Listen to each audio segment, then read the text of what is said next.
সে প্রথম প্রেম আমার রূপাঞ্জনা পর্ব ০৬ লেখিকা মেহেরুন্নিসা মিমি। আজ ভার্সিটির প্রথম ক্লাস। আরও আগেই হবার কথা ছিল, অনির্দিষ্ট কারণে কয়েকদিন পিছিয়ে আজকের দিনের নির্ধারণ হয়েছে। রূপ তৈরি হয়ে বের হতেই রাজিয়া বেগম ডেকে বললেন, একা যেতে হবে না আজ, তোর আঙ্কেল চলে গেছে, না হয় তাকেই বলতাম। তবে রাফিন মনে হয় এখনই বের হবে, ও তোকে নামিয়ে দিয়ে আসবে, আমি ওকে বলে এসেছি একটু আগে। অপ্রত্যাশিত এই প্রাপ্তিতে রূপের চোখ দুটো চকচক করে উঠল খুশিতে। পারলে লাফিয়ে উঠে এক্ষুনি, ও অপেক্ষা করছে। এর কিছুক্ষণ পরই তৈরি হয়ে নেমে এলো রাফিন। ফর্মাল প্যান্টের সাথে ইন করা হালকা সবুজ শর্ট ও ফোল্ডেড স্লিভে কাকে অসম্ভব হ্যান্ডসাম লাগছে। রূপকে দেখে সুন্দর করে হাসল সে, আর তাতে বিমুগ্ধ রূপের হৃদয়খানা আরও বিগলিত হয়ে গেল। রাফিনের বিদেশি বন্ধু জেমস দুদিন পরই চলে গিয়েছিল। সে যতদিন ছিল, রূপ তেমন একটা বের হয়নি নিজের ঘর ছেড়ে। ছেলেটার দৃষ্টিতে খারাপ কিছু না থাকলেও রূপের ভালো লাগত না তার সামনে পড়তে। রাফিনের সাথে গাড়িতে একান্তে বসে রূপের বুক প্রায় শুকিয়ে চৈত্রের খরার মতো ফাটল ধরে গেল। যাকে নিয়ে নিত্য নৈমিত্তিক নিয়মমাফিক স্বপ্ন বনে, তার সাথেই প্রথম একা হওয়ায় রূপের চিন্তাধারা খানিকটা এলোমেলো হয়ে গেল। কিছুক্ষণ নীরবতার পর রাফিন সৌহার্দ্যতার সাথে বলল, তুমি বেশ ইন্ট্রোভার্ট রূপ, অথচ নাফিস তোমার সম্পূর্ণ বিপরীত, প্রচণ্ড মিশুক সে। রূপ রাফিনের দিকে ফিরল আস্তে করে, তার দৃষ্টি সম্মুখের রাস্তায়। রূপ একটু ভেবে বলল, আপনাদেরও কিন্তু দুই ভাইয়ের মধ্যে বিস্তর পার্থক্য। রাফিন সামনে চোখ রেখে সামান্য হেসে জিজ্ঞেস করল, তা পার্থক্যটা কি ভালো নাকি মন্দ? রূপ মনে মনে ভাবল রাফিনুকে নাফিসের সাথে তুলনায় মন্দটাই বুঝিয়েছে। অবশ্য মন্দ বলেও তো সে ভুল করেনি, কারণ তার কথা সত্য ও যথার্থই। রূপ নাফিসের মতো এক্সট্রোভার্টটা সহজে মিশে যাওয়া ধাঁচের মধ্যে নেই, কিন্তু রাফিনের জন্য রূপের চোখে কখনো মন্দ কিছু ধরা পড়েনি, কখনো পড়বে সেই আশঙ্কাও নেই। রাফিনের স্বভাব চরিত্রের সাথে মন্দত্ব বিষয়টা যাই না। রূপ একটু চতুরতার সাথে উত্তর দেওয়ার চেষ্টা করল, আপনি আর শর্মী যেমন শান্ত, আপনার ভাইটা ঠিক অপোজিট, মনেই হয় না সহদর আপনারা। রাফিন কিছু না বলে হাসল। তা দেখে রূপী আবার বলল, আপনি আবার রাগ করেননি তো, আপনারই তো ভাই। রাগ করিনি, তোমার অ্যানালিসিস সঠিক। জাবির ছোট থেকেই হাইপার মেজাজের, তোমার সাথে কোনো ঝামেলা টামেলা করেনি তো? জাবিরের সাথে কথা কাটাকাটি বিষয়টা উল্লেখ করার মতো তেমন বড় বিষয় নয়, তাই রূপ সামান্য হেসে বলল, না, ওনার মেজাজের ভয় আমি সামনেই পড়ি না, সবকিছুতেই দেখি অল্পতে রাগ উঠে যায়, আর শর্ট টেম্পার মানুষদের থেকে আমি দূরে থাকতেই পছন্দ করি, বিশেষত ছেলে মানুষ হলে। রাফিন সামান্য মাথা দুলিয়ে প্রসঙ্গ পাল্টে বলল, সেটাই ভালো। তা তোমাকে চকলেটস দিয়েছে ছোট মা, আমি এনেছিলাম যেগুলো? রূপ মাথা নেড়ে জানালো, হ্যাঁ দিয়েছে, সাথে আরও বেশ কিছু জিনিস ছিল, ধন্যবাদ আপনাকে। রাফিন সন্তুষ্ট চিত্তে হেসে আবার বলল, গ্রেট।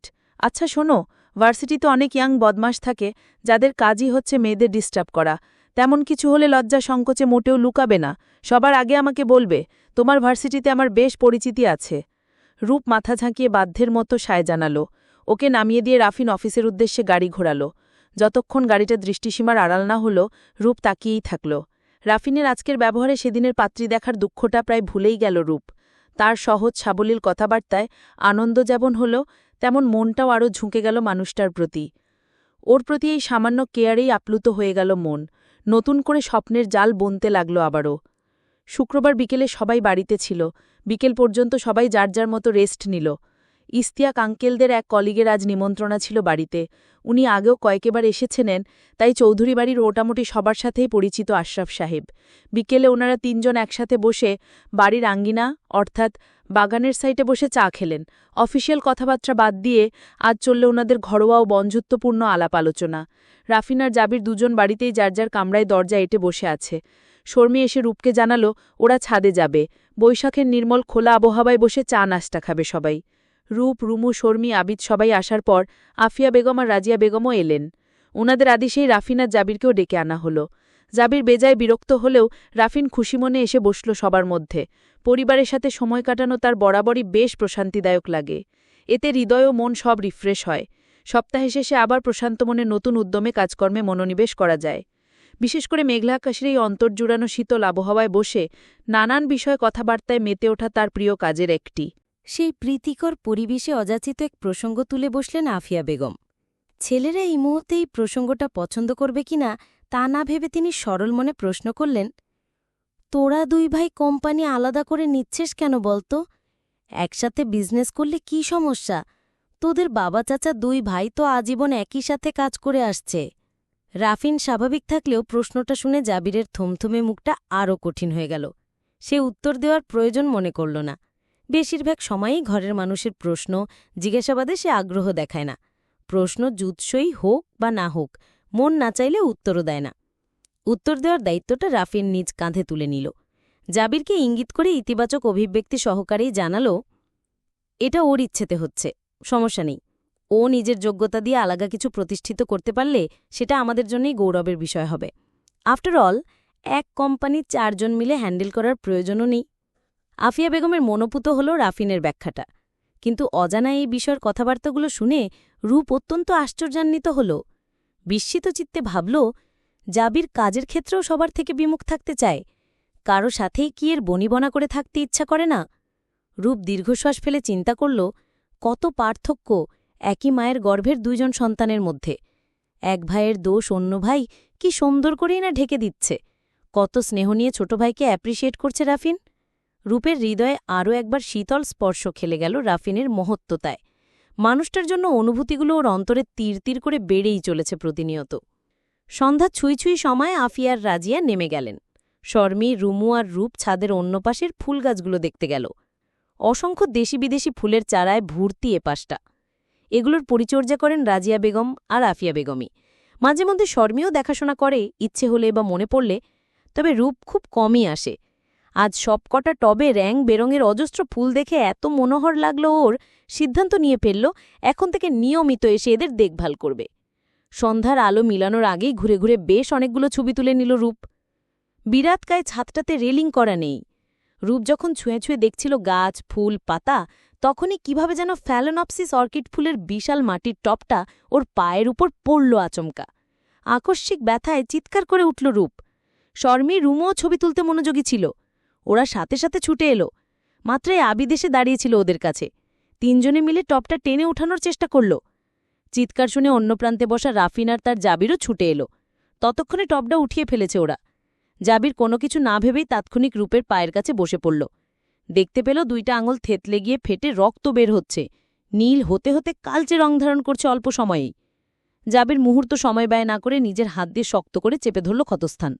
এর ফলে রূপ আগের চেয়েও আরও জোরে চেঁচিয়ে উঠল। প্রচণ্ড ব্যথায় চোখ বেয়ে পানি গড়িয়ে পড়ল নিজের অজান্তেই।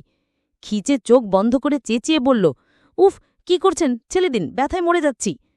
ছেড়ে দিলে রক্ত পড়া বন্ধ হবে না। চুপ করে দাঁড়িয়ে থাক, 30 সেকেন্ড পর ছেড়ে দিব। শান্ত ধীর কণ্ঠে কথাগুলো জানালো জাবির। সত্যি সত্যি পাক্কা 30 সেকেন্ড পর হাত সরাল সে। রূপের ততক্ষণে প্রাণ যায় যায় অবস্থা। ব্যথায় চেহারা সম্পূর্ণ ঘেমে গেছে, কান দিয়ে ধোঁয়া বের হচ্ছে। জাবির নির্দেশ দিতেই রুমু আর শর্মী মিলে ওকে ধরে একপাশে রাখা একটা চেয়ারে বসিয়ে দিল। রাফিনও ওকে বসতে সাহায্য করে রুমুকে বলল নিচ থেকে ফার্স্ট এড বক্স আনতে। রুমু ছুটে গেল। সবাই এক কোণে রূপের দিকে চলে যেতেই জাবির বসা থেকে উঠল। বেগুনি রঙা বিদেশি অর্কিডের টপটার দিকে শান্ত দৃষ্টিতে চাইল এক মুহূর্ত, তারপর খুবই স্বাভাবিক ভঙ্গিতে আলতো পায়ে ধক্কা দিয়ে ফেলে দিল সেটা। রেলিংবিহীন ছাদের কিনার থেকে ধপ করে নিচের ঢালাই করা চত্বরে গিয়ে পড়ল টপটা। নিমিষেই ভেঙে খান খান হয়ে গেল। চতুর্দিকে ছড়িয়ে পড়ল শুকনো মাটি আর ভাঙা টবের ছোট বড় টুকরো। যেন কিছুই হয়নি। 2 তলা থেকে ফুল ও গাছসহ বিরাট এক টব ফেলে দেওয়াটা কোনো ব্যাপার নয়, নিত্যই ঘটছে। এমন নির্বিকার ভঙ্গি করে নিচে নেমে গেল জাবির। কেউ ব্যাপারটা খেয়াল করল কি করল না তা নিয়ে ভাবার মানুষ সে নয়।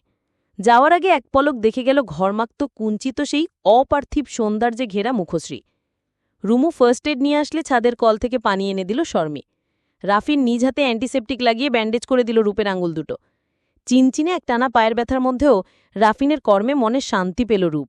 সে এটা না করলেও তো পারত, কিন্তু করেছে। ওর জন্য ভাবে বলেই তো করেছে। শর্মীর কাঁধে ভর দিয়ে খুঁড়িয়ে খুঁড়িয়ে নিচে নামতেই সামনে পড়ল শফিক আঙ্কেল আর ইশতিয়াক আঙ্কেলের।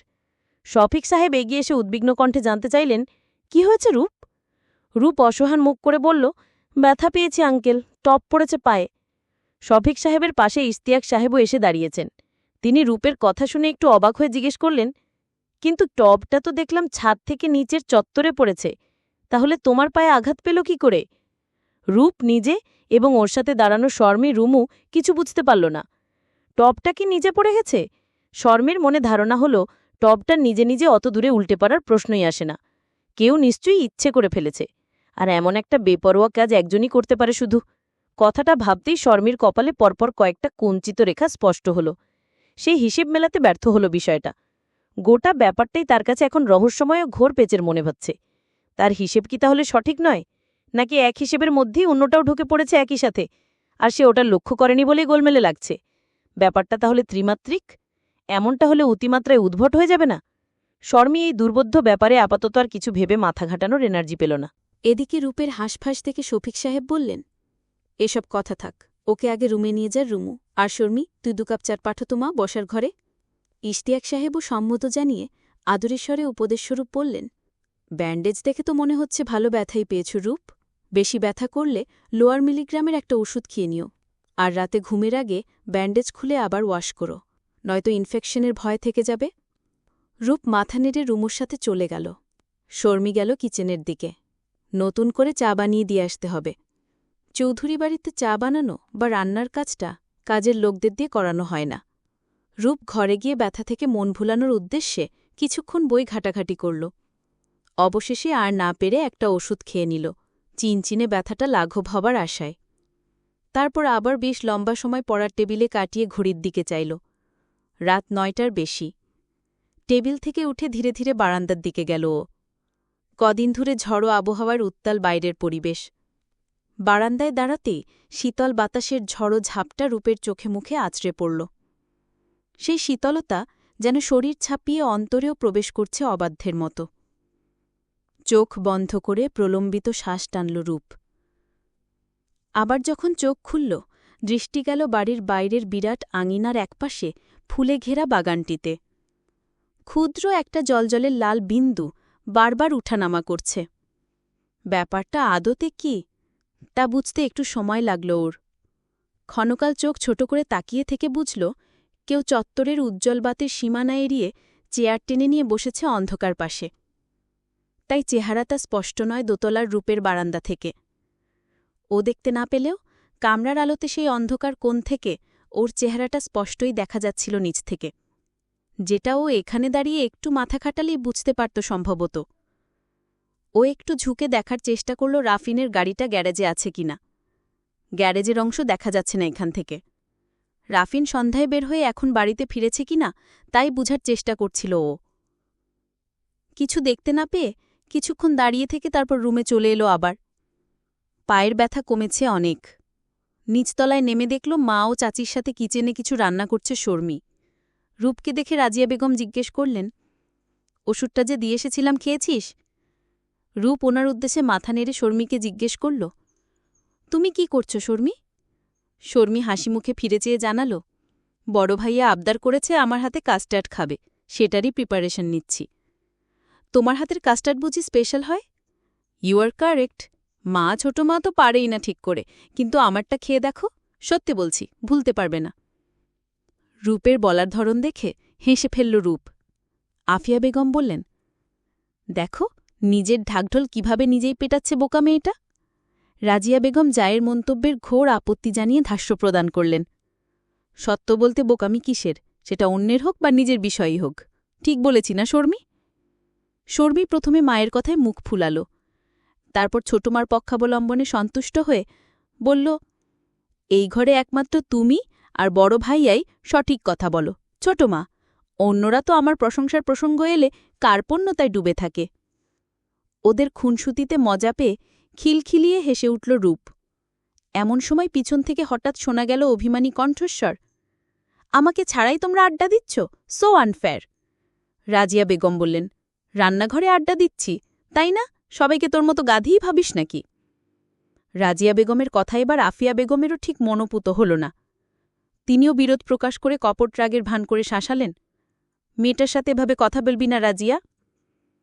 একে অপরের প্রতি মমত্বায় আর্দ্র মানুষগুলোর আচরণে রূপ বরাবরই আবেগাপ্লুত হয়ে পড়ে, যেমনটা এখন আরেক দফাও হল। কি মনোরম সুন্দর শান্তিপূর্ণ একটা পরিবার। এই পরিবারের খণ্ডাংশও হতে পারে সে নিজেকে ভাগ্যবানী মনে করল। ভাবল, আজীবনের জন্য এই অংশ হয়ে থেকে যাওয়ার স্বপ্নটা যদি পূর্ণ হয়ে যেত, তাহলে আর কি চাই জীবনে। রাতে খাওয়ার সময় সবাই একত্রিত হয়েছে টেবিলে। রূপ খানিকটা ইতিউতি করছিল কারো অপেক্ষায়। এমন সময় হৃদয়ের প্রশান্তিস্বরূপ রাফিন এসে একেবারে ওর পাশের চেয়ারেই জায়গা নিয়ে নিল। সে হয়তো তেমন খেয়াল না করেই বসেছে। তাই তো বসতেই যখন তার নজর পড়ল রূপের ওপর, হঠাৎ মনে পড়েছে এমন ভঙ্গিতে জানতে চাইল, কি খবর তোমার, পায়ের ব্যথা কমেছে? রাফিনের কপালের কুঞ্চনে উদ্বিগ্নতার মিশ্র টের পেয়ে রূপ পুলকিত না হয়ে পারল না। ও মৃদু হেসে শুধু মাথা নাড়ল। রাফিনও নিশ্চিন্তস্বরূপ সামান্য মাথা ঝাঁকিয়ে খাওয়ায় মনোযোগ দিল। এর মধ্যেই আফিয়া বেগম উপরতলার দিকে মুখ তুলে চেঁচিয়ে ডেকে উঠলেন জাবিরের নাম ধরে। কয়েকবার ডাকার পরও জাবিরের কোনো সারা শব্দ পাওয়া গেল না। অগত্যা শর্মিকে খাওয়ার মাছ থেকে তুলেই ছেলের ঘরে পাঠালেন তিনি। বিরক্ত মুখে গজগজ করলেন, প্রতিদিন একই সময় একত্রে খায় সবাই, তবুও এই ছেলেটা নিত্যদিন ডাকাডাকি থেকে অবকাশ দেয় না। নিজ থেকে সময়মতো উপস্থিত থাকতেও এর অনীহা। শর্মি ফিরে এসে জানালো জাবির খাবে না। আফিয়া বেগম আর কিছু বললেন না, ভাবলেন এদিকের কাজ শেষ হলে নিজেই খাবার নিয়ে যাবেন। কিন্তু তার আগেই সবাইকে অবাক করে জাবির ঠেকি উপস্থিত হল। সবচেয়ে অবাক হল শর্মি। এখন তো সবাই ওকেই ভুল ভাববে। পরে আবার চিন্তা করল, না, কেউ ভুল ভাববে না ওকে। ছোট ভাইয়া যে এমন উদ্ভট আচরণ করে বেড়ায় আর তার মতি গতি মনমর্জি ঠিক বা ঠিক নেই, তা সবারই জানা। জাবির এসে কোনো দিকে না তাকিয়ে চুপচাপ একটা চেয়ার টেনে বসল। কেউ কিছু জিজ্ঞেস করল না তাকে। সে নিজের মর্জিতে চলতে অভ্যস্ত, এটা কারও অজানা নয়।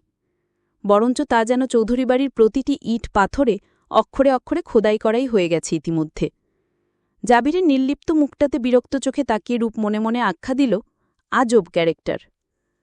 এক ক্লান্ত অলস দুপুর, রোদের তেজ ফাঁকলেও বাতাসের তীব্রতায় উত্তাপতা খানিকটা লঘু করতে পেরেছে। দুপুরের পর লাঞ্চ শেষে সবাই রেস্ট নিচ্ছিল। এই সময় এত নীরব থাকে, সব যেন মনে হয় যেন সমস্ত বাড়িটাই ভাত ঘুম দিয়েছে। রূপ ভার্সিটি থেকে ফিরে সবার সাথে একসাথেই খেয়েছে। খেয়ে দে রুমে গিয়েই বেঘরে উত্তাল ঘুম ঘুমিয়েছে। ও যখনই ঘুমায় ঘোরদোর উজাড় করে বেঘরেই ঘুমায়।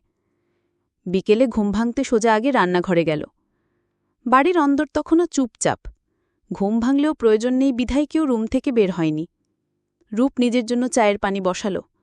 ছাদে গিয়ে বিকেলে সূর্যের আলো ধীর গতিতে মলিন হওয়া উপভোগ করতে করতে আয়েশ করে খাবে এক কাপ চা। ফুটন্ত পানিতে চা পাতা ছেড়ে হিট বাড়িয়ে অপেক্ষা করছিল জাল হওয়ার। এমন সময় ওকে চমকে দিয়ে এক হাতে ঘাট ডলতে ডলতে রান্নাঘরে আগমন ঘটল মূর্তমান বিরক্তি, আপদস্বরূপ জাবিরের। সে জানত না রান্নাঘরে কেউ আছে। এসে দেখল স্টোভ টপে হেলান দিয়ে দাঁড়িয়ে কিছু একটা ডরছে রূপ।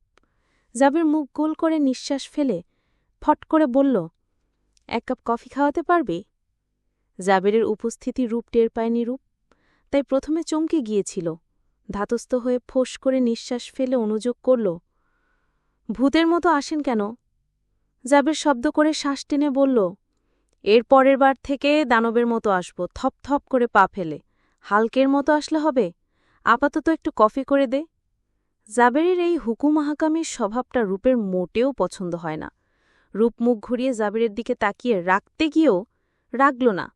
জাবিরের দৃষ্টিতে যতবার চোখ আটকেছে ওর, কি এক অদ্ভুত রকম রহস্য অনুভব করেছে বুঝাতে পারবে না। চাহনিটা কখনোই সহজ লাগেনি ওর। পরিমাণের চেয়ে একটু বেশিই যেন শীতল ও অটল। রাফিনের চোখের চাহনিতে সবসময় একটু চঞ্চল হয়ে থাকে, কিন্তু জাবিরের চাহনি তেমন নয়। শান্ত হলেও মনে হয় খুব প্রখর ও অন্তর্ভেবী। খুব সহজেই যেন চোখের দৃষ্টি দিয়ে পড়ে ফেলতে পারে সামনের মানুষটির অন্তরিক্ষের গোপন ভাবনা। অন্যদের বেলায় কেমন রূপ জানে না, কিন্তু ওর দিকে যখনই জাবির তাকিয়েছে, চোখাচোখি হয়েছে দুজনের, ধীর স্থির ওই চাহনিতে শিরশির করে উঠেছে ওর শরীর। একটু যেন বেসামাল ও বেপরোয়া ভাব চাহনিতে। সোজা এসে মাথার ভেতর তীরের ফলার মতো আঘাত করে রূপের। এভাবে কেন তাকাবে একজন মানুষ? চক্ষুদয় সুন্দর হতেই পারে, তাই বলে তাকানোর ধরনে অদ্ভুত মোহ থাকবে কেন? রূপ প্রতিবার অস্বস্তিতে কুঁকড়ে যায়, অথচ জাবিরের আচরণে কখনো আপত্তিকর কিছুর চিহ্নও নেই। এই মুহূর্তের জাবিরকে একটু অসুস্থ সত্যিই দেখাচ্ছিল। রূপ চোখ সরিয়ে স্বাভাবিক থাকার চেষ্টা করে শান্তমুখে বলল, আলাদা করে কফি বানাতে পারব না। আমার জন্য চা বানাচ্ছি, খেতে চাইলে চাই খেতে হবে। জাবির তখনও ঘাড় ডলছে। রূপের কণ্ঠে শীতলতা থাকলেও কঠোরতারও কমতি ছিল না। ওর কথার তেজে জাবিরের ভাবান্তর হল না কোনো। সে ঘাড়ে হাত রেখে রান্নাঘরের দেয়ালে হেলান দিয়ে দাঁড়াল, চোখ বন্ধ করে মাথাটা দেয়ালে হেলিয়ে ভারী স্বরে বলল, ওকে। রূপ ভেবেছিল জাবির ওর নাকচ করা নিয়ে একটা ঝামেলা লাগাবে, অর্থাৎ কথার ঘোর প্যাচ তৈরি করবে। তা না করে স্বল্পতে মেনে নেওয়ায় কিছুটা অবাক হয়ে ও আরেক কাপ পানি যোগ করল প্যানে। জাবির চোখ মেলে হঠাৎ জিজ্ঞেস করল, তুই ঘাড় মাছা মাসাজ করতে পারিস? রূপ ভ্রু কুচকে চোখ ছোট ছোট করে তাকিয়ে বলল, পারলেও আপনাকে করে দিব না নিশ্চয়ই। তোকে কখন বললাম করে দিতে? নিজে নিজে বেশি বুঝার স্বভাব মহিলা মানুষের জন্মগত। আমি জাস্ট জানার জন্য জিজ্ঞেস করেছি। রূপ কিছু না বলে মুখ ভেঙচি দিয়ে বাড়তি পানির জন্য আরেক চামচ চায়ের পাতা ঢালতে ব্যস্ত হল। জাবির আগের প্রসঙ্গেই পিছন থেকে আবার বলল, আর যদি দিতেও বলি তাহলে সমস্যাটা কি? কিসের শত্রুতা আমার সাথে? আমি তোর কোন পাকা ধান, চাল, গম, ভুট্টা মই দিলাম? এমনিতে রূপ চুপচাপ ধরনের লাজুক মেয়ে হলেও বিরক্ত থাকলে বা রেগে গেলে হরবর করে কথা বলে ফেলে। অনেক সময় নিজেরও খেয়াল থাকে না কি বলছে। রাগটা ঝাড়তে পারলেই শান্ত হয়। এই মুহূর্তে তেমনি ফটাফট জবাব দিল, বিরক্ত হয়ে। সমস্যাটা হলো আপনি সবসময় আমার পিছনে লেগে থাকেন, যেটা আমার অসহ্য লাগে। জাবির চোখ ঈষৎ ছোট করে ভ্রু উঁচু করে ব্যঙ্গ মিশ্রিত স্বরে বলে উঠল, ওহো হো, আসছে কোথাকার কুইন এলিজাবেথ। নিজেকে কি ভাবিস, প্রিন্সেস ডায়ানা, যে তার পিছনে সবাই পড়ে থাকবে? আসলে তো দেখতে লাগে প্রিন্সেস ডাইনি, তার আবার ভাবের শেষ নেই। রূপ হাঁ করে কিছুক্ষণ বিস্মিত নেত্রে তাকিয়ে অপমানটা হজমের বৃথা চেষ্টা চালাল। অবশেষে তাতে বিফল হয়ে প্রায় গর্জে উঠে বলল, আপনি আমার পিছনে লাগলেন? ভুলে যাচ্ছেন আমাকে দিয়ে চা বানাচ্ছেন যে? আরেকটা বাজে কথা বললে কিন্তু। কথা সম্পূর্ণ না করে ইচ্ছাকৃতভাবেই থেমে গেল রূপ। বেশি কিছু বলাটা উচিত হবে না, এমনিতে আজ অনেক বলা হয়েছে। এখনও শান্তই আছে লোকটা, তবে কখন আবার কোন কথায় রেগে গিয়ে ওর গুষ্টি উদ্ধার করতে উঠে পড়ে লাগবে তা বলার দায়। গুষ্টি উদ্ধার বলতে পচিয়ে ওর ইদ্যতের 12টা বাজানো আর কি। কিন্তু অবাকের শীর্ষে তুলে জাবির আজ রাগল না। সেই সিস্টেম বোধহয় আজকের জন্য বা এই মুহূর্তের জন্য ডিসেবল করে এসেছে। সে সুবোধ ছেলের মতো মিষ্টি হেসে বলল, আচ্ছা যা, এরপর থেকে পিছনে না লেগে তোর সামনে সামনে থাকব। দয়া করে চাটা বানা ভালো করে, ঘাড় মাথা সব ব্যথায় ছিঁড়ে যাচ্ছে। রূপ একটা নিঃশ্বাস ফেলে মুখ ভেঙচে অন্যদিকে ফিরতে ফিরতে বিড়বিড় করল, যে মাথা থেকে মিনিটে মিনিটে মানুষকে জ্বালানোর কুবুদ্ধি বের হয়, সেই মাথা ব্যথায় ছিঁড়ে পড়াই উচিতই নয়, বরং ছিঁড়ে ভেঙে খান খান হয়ে যাওয়া আবশ্যক বলে মনে করি। চলবে। সে প্রথম প্রেম আমার, রূপাঞ্জনা, পর্ব ৭, লেখিকা মেহরুন্নেসা মিমি। পরপর কয়েকটা ক্লাস শেষে অবসাদগ্রস্ত শরীরে করিডোর ধরে এগোচ্ছিল রূপ। সাথে আছে চৈতি। ব্যাগ থেকে পানির বোতল নিয়ে চুমুক দিল রূপ। হাঁটতে হাঁটতে সাধারণ কথার এক ফাঁকে চৈতি হঠাৎ প্রস্তাব দিয়ে বসল, বিকেলে বাসায় আয় না প্লিজ। রূপ প্রায় বিষম খেয়ে জানতে চাইল, আজই? বিশেষ কোনো প্রয়োজন নাকি? বিশেষ প্রয়োজন থাকবে কি? তোকে একদিন বলেছিলাম না বাসায় আসতে। এত তারা কি শিয়ার? চৈতি একটু হটচকিয়ে গিয়ে আমতা করে বলল, কখনো যাসনি এজন্য বলছি, চিনে রাখলো ভালো না? রূপ সন্দেহী দৃষ্টিতে একটুক্ষণ তাকিয়ে থেকে চোখ ছোট করে শুধাল, চিনে রাখার কি দরকার পড়ল? তুই কি হারিয়ে যাবি নাকি? রূপ সোজা উত্তর না দিয়ে ঘুরিয়ে পেঁচিয়ে কথা কাটাতে চাচ্ছে চৈতি, তা বুঝতে পারল। কিন্তু তাই বলে সে হার মেনে ক্ষান্ত না হয়ে বরং ঠোঁট উল্টে আবদারের সুরে বলল, ইস, এত প্যাচাচ্ছিস কেন রূপ? একদিন গেলে কি হবে? রূপ চৈতির নাছোড় বান্দা স্বভাবে ক্লান্ত হয়ে ফোঁস করে নিঃশ্বাস ফেলে বলল, আচ্ছা যাব রে ভাই, তবে আজ নয়, আজ শর্মির সাথে একটু বের হওয়ার প্ল্যান আছে বিকেলে। আচ্ছা তাহলে কাল আয়। চৈতির এমন মরিয়া হয়ে অনুরোধ করা দেখে রূপের মনটা সন্দেহে আরও দ্রবীভূত হয়ে গেল। মেয়েটার মতিগতি মোটেও সুবিধাজনক নয়, আর অসুবিধার হেতু তা যে কী তা রূপের বুঝতে তেমন কষ্ট হচ্ছে না। কিন্তু এটাতেও মোটেও পছন্দ করে না। সে অলরেডি একজনকে মন দিয়ে ফেলেছে। একটু নীরব থেকে শান্ত কণ্ঠে বুঝানোর চেষ্টা করল বান্ধবীকে, এত অস্থির হচ্ছিস কেন বলতো? আমি বহু বছর থাকবো এই শহরে, ভুলে গেছিস? যাওয়া যাবে যে কোনো সময় তোদের বাড়ি। এখন চল একটু মাছে বসি, কিছুক্ষণ পরেই ক্লাস শুরু হয়ে যাবে। চৈতি অগতা মাথা নেড়ে পা চালালো রূপের সাথে। ক্লাস প্র্যাকটিক্যাল শেষ হতে হতে বিকেল গড়াল। একসাথে হেঁটে ওরা গেটের বাইরে আসতে রূপ দেখল সেদিনের গাড়িটা দাঁড়িয়ে আছে। চৈতি কোন ভাগে ফোন করে রেখেছে জানে না রূপ, অথবা আগে থেকেই বলে এসেছে এই সময় চলে আসতে। ওদেরকে দেখতে পেয়ে গাড়ি থেকে নেমে দাঁড়ালো চৈতির একমাত্র ভাই সাদাফ। লোকটাকে দেখেই কেন যেন অস্বস্তিতে আকণ্ঠ ডুবে গেল রূপ। সে আসলেই কেমন যেন খুঁতখুত করে ওর মন মস্তিষ্ক, মনে হয় কোথাও একটা খটকা আছে। খটকা যদিও রূপ জানে, তবুও মনে হয় খটকাটা আরও গভীর। তবে লোকটা দেখতে শুনতে ভালোই, নিতান্ত সুদর্শন ভদ্রলোক আখ্যা দেওয়া যায়। তাই বলে কি সুন্দর হলেই সবাইকে পছন্দ হবে? এমনটা হলে তো একজনকে নয়, একত্রে বহুজনকে ভালোবাসতে পারত মানুষ। অথচ আফসোস, এক মন একসময় একজনকে প্রতি আবিষ্ট থাকে, আর যাদের থাকে না তারা কখনো সুস্থ হৃদয়ের অধিকারী নয়। রূপ নিজেও মাঝে মাঝে নিজের অনুভূতির উপর সন্দেহী হয়। ও রাফিনের প্রতি যা অনুভব করে তা আদতেই ভালোবাসা তো, নাকি অল্প সময়ের আবেগের বশে শুধু ভালোই লাগে তাকে, এর বেশি কিছু নয়? রূপ এত কড়াই গণ্ডায় হিসেব বোঝে না। এ প্রথম তার জীবনে ভালো লাগার অনুভূতি, তাই খানিকটা দোদল্লি মানতা থাকবে, এটাই স্বাভাবিক। হয়তো সময়ের সাথে সাথে পাকুপোক্ত আর দৃঢ় হবে কাদামাটির মতো তুলতুলে অনুভূতিগুলো। রূপের কপালের কুঞ্চন আরও পাড়িয়ে সাদাফ এগিয়ে এসে ওর উদ্দেশ্যেই প্রশ্ন ছুড়ল, কেমন আছো রূপা? রূপ এতটা চমকে গেল যে স্বয়ংক্রিয়ভাবে পা দুটো পিছিয়ে গেল এক কদম, চোখ দুটো সামান্য বড় হয়ে গেল। এভাবে কেউ ডাকেনি ওকে। চৈতির পাশাপাশি এখন সাদাফের উদ্দেশ্য সরল মনে হচ্ছে না ওর কাছে। আর এটাই ছিল হয়তো ওর খটকার উপরও মহা খটকাজনক বিষয়টা। রূপ ততস্থ ভঙ্গিতে মাথা সামান্য হেলিয়ে দ্রুত জবাব দিল, ভালো ভাইয়া। ও আর পাল্টা জিজ্ঞেস করল না কিছু। সাদাফ সে অপেক্ষা করলও না, ঘুরে গিয়ে গাড়ির দরজা খুলে দাঁড়াল। রূপ চৈতির সাথে গাড়িতে উঠতে উঠতে মনে মনে শপথ করল, আজই শেষ, এরপর আর কোনো ছুতেতেই চৈতিরের গাড়িতে যাবে না ও। প্রতিবারই বড্ড পীড়াদায়ক পরিস্থিতিতে পড়তে হয় ওকে। গাড়িতে উঠে রিয়ার ভিউটা নাড়াচাড়া করল সাদাফ।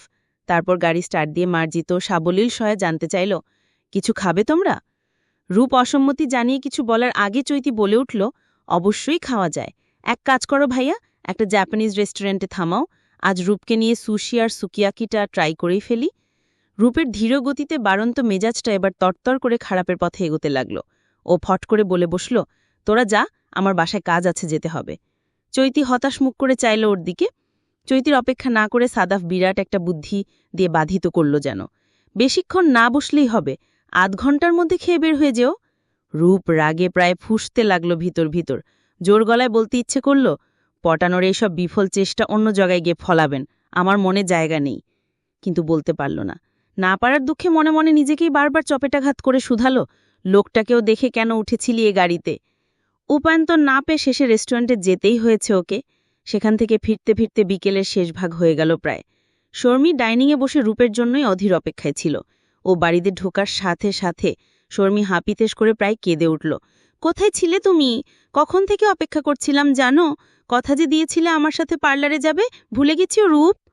রূপও নিজেকে ঠোঁট উল্টে মুখটা সহায়হীন করুণের মতো করে ক্লান্ত স্বরে বলল, চলো এখন। শর্মী নিজেকে সামলে দীর্ঘশ্বাস ফেলে বলল, যা ক্লান্ত বিধ্বস্ত লাগছে তোমাকে, এই অবস্থায় আর যাওয়ার দরকার নেই, কাল আগে আগে চলে এসো প্লিজ। এটা শুনে রূপ একটু স্বস্তি পেয়ে বলল, কাল ক্লাসই নেই, অর্থাৎ মাস্ট যেতে পারব। তাহলে সে কথাই রইল। শর্মী মুখ ফুলিয়ে মাথা নাড়তেই রূপ হেসে ফেলল। ও উঠে বসার ঘরের দিকে যেতেই রূপ ও সিঁড়ির দিকে গেল। পার্স থেকে ফোনটা বের করার জন্য মাথা নিচু করতেই ধাক্কা খেল কারোর সাথে। আজ আর পড়ে যায়নি ও। সামান্য একটি পিছে হটে পাটা সিঁড়ি থেকে নেমে যাওয়ার আগেই সামলে নিল। মুখ তুলে দেখল এক গাধা কাগজ হাতে চলমান ঝামেলা জাবির আছে। রূপ সারাদিনের উদ্ভর ঝক্কি ঝামেলায় এমনিতেই অতিষ্ঠ ছিল, এখন এটার সাথে ধাক্কা খেয়ে মাথার রগগুলো তিক্ততায় চিরবিরিয়ে উঠল। ও বিরক্ত মুখে গজগজ করে বলল, আপনার কি চোখ নেই? সাথে সাথে জাবিরের শান্ত শীতল উত্তর এলো, না নেই, তোর বাপের চোখ দিয়ে দেখি আমি। রাগে নাকের পাটা ফুলে উঠল রূপের। অগ্নিশর্মা হয় ফেটে পড়ল তাৎক্ষণিক। বাপ নিয়ে কথা বললেন কেন? যেন নিজের ভুলে শুঝে নেওয়ার অসীম চেষ্টা চালিয়ে জবাব দিচ্ছে এমন ভঙ্গিমা করে জাবির নির্বিকার গলায় বলল, সরি, তোর ভাইয়ের চোখ দিয়ে দেখি। রূপরাগের তীব্রতায় পুনরায় আক্রমণের মতো বাক্যই খুঁজে পেল না। ফোঁসফুস করে নিঃশ্বাস ফেলে আগুন ঝরা দৃষ্টিতে তাকিয়ে রইল কেবল।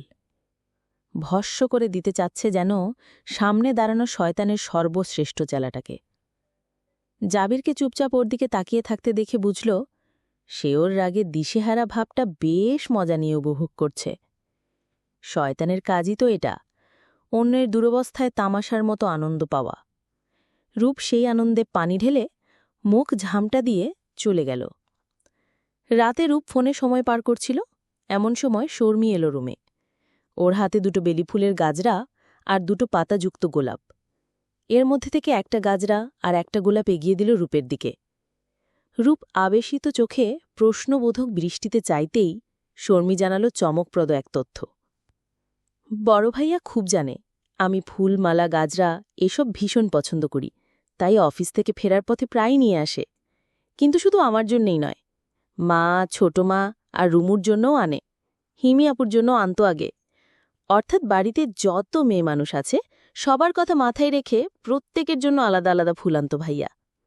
এখন যেহেতু তুমি আছো, ভাইয়া তোমার কথাও ভুলেনি দেখো। After all he is a sincere person. কথাগুলো বলে মিষ্টি করে হাসল শুধু শর্মী।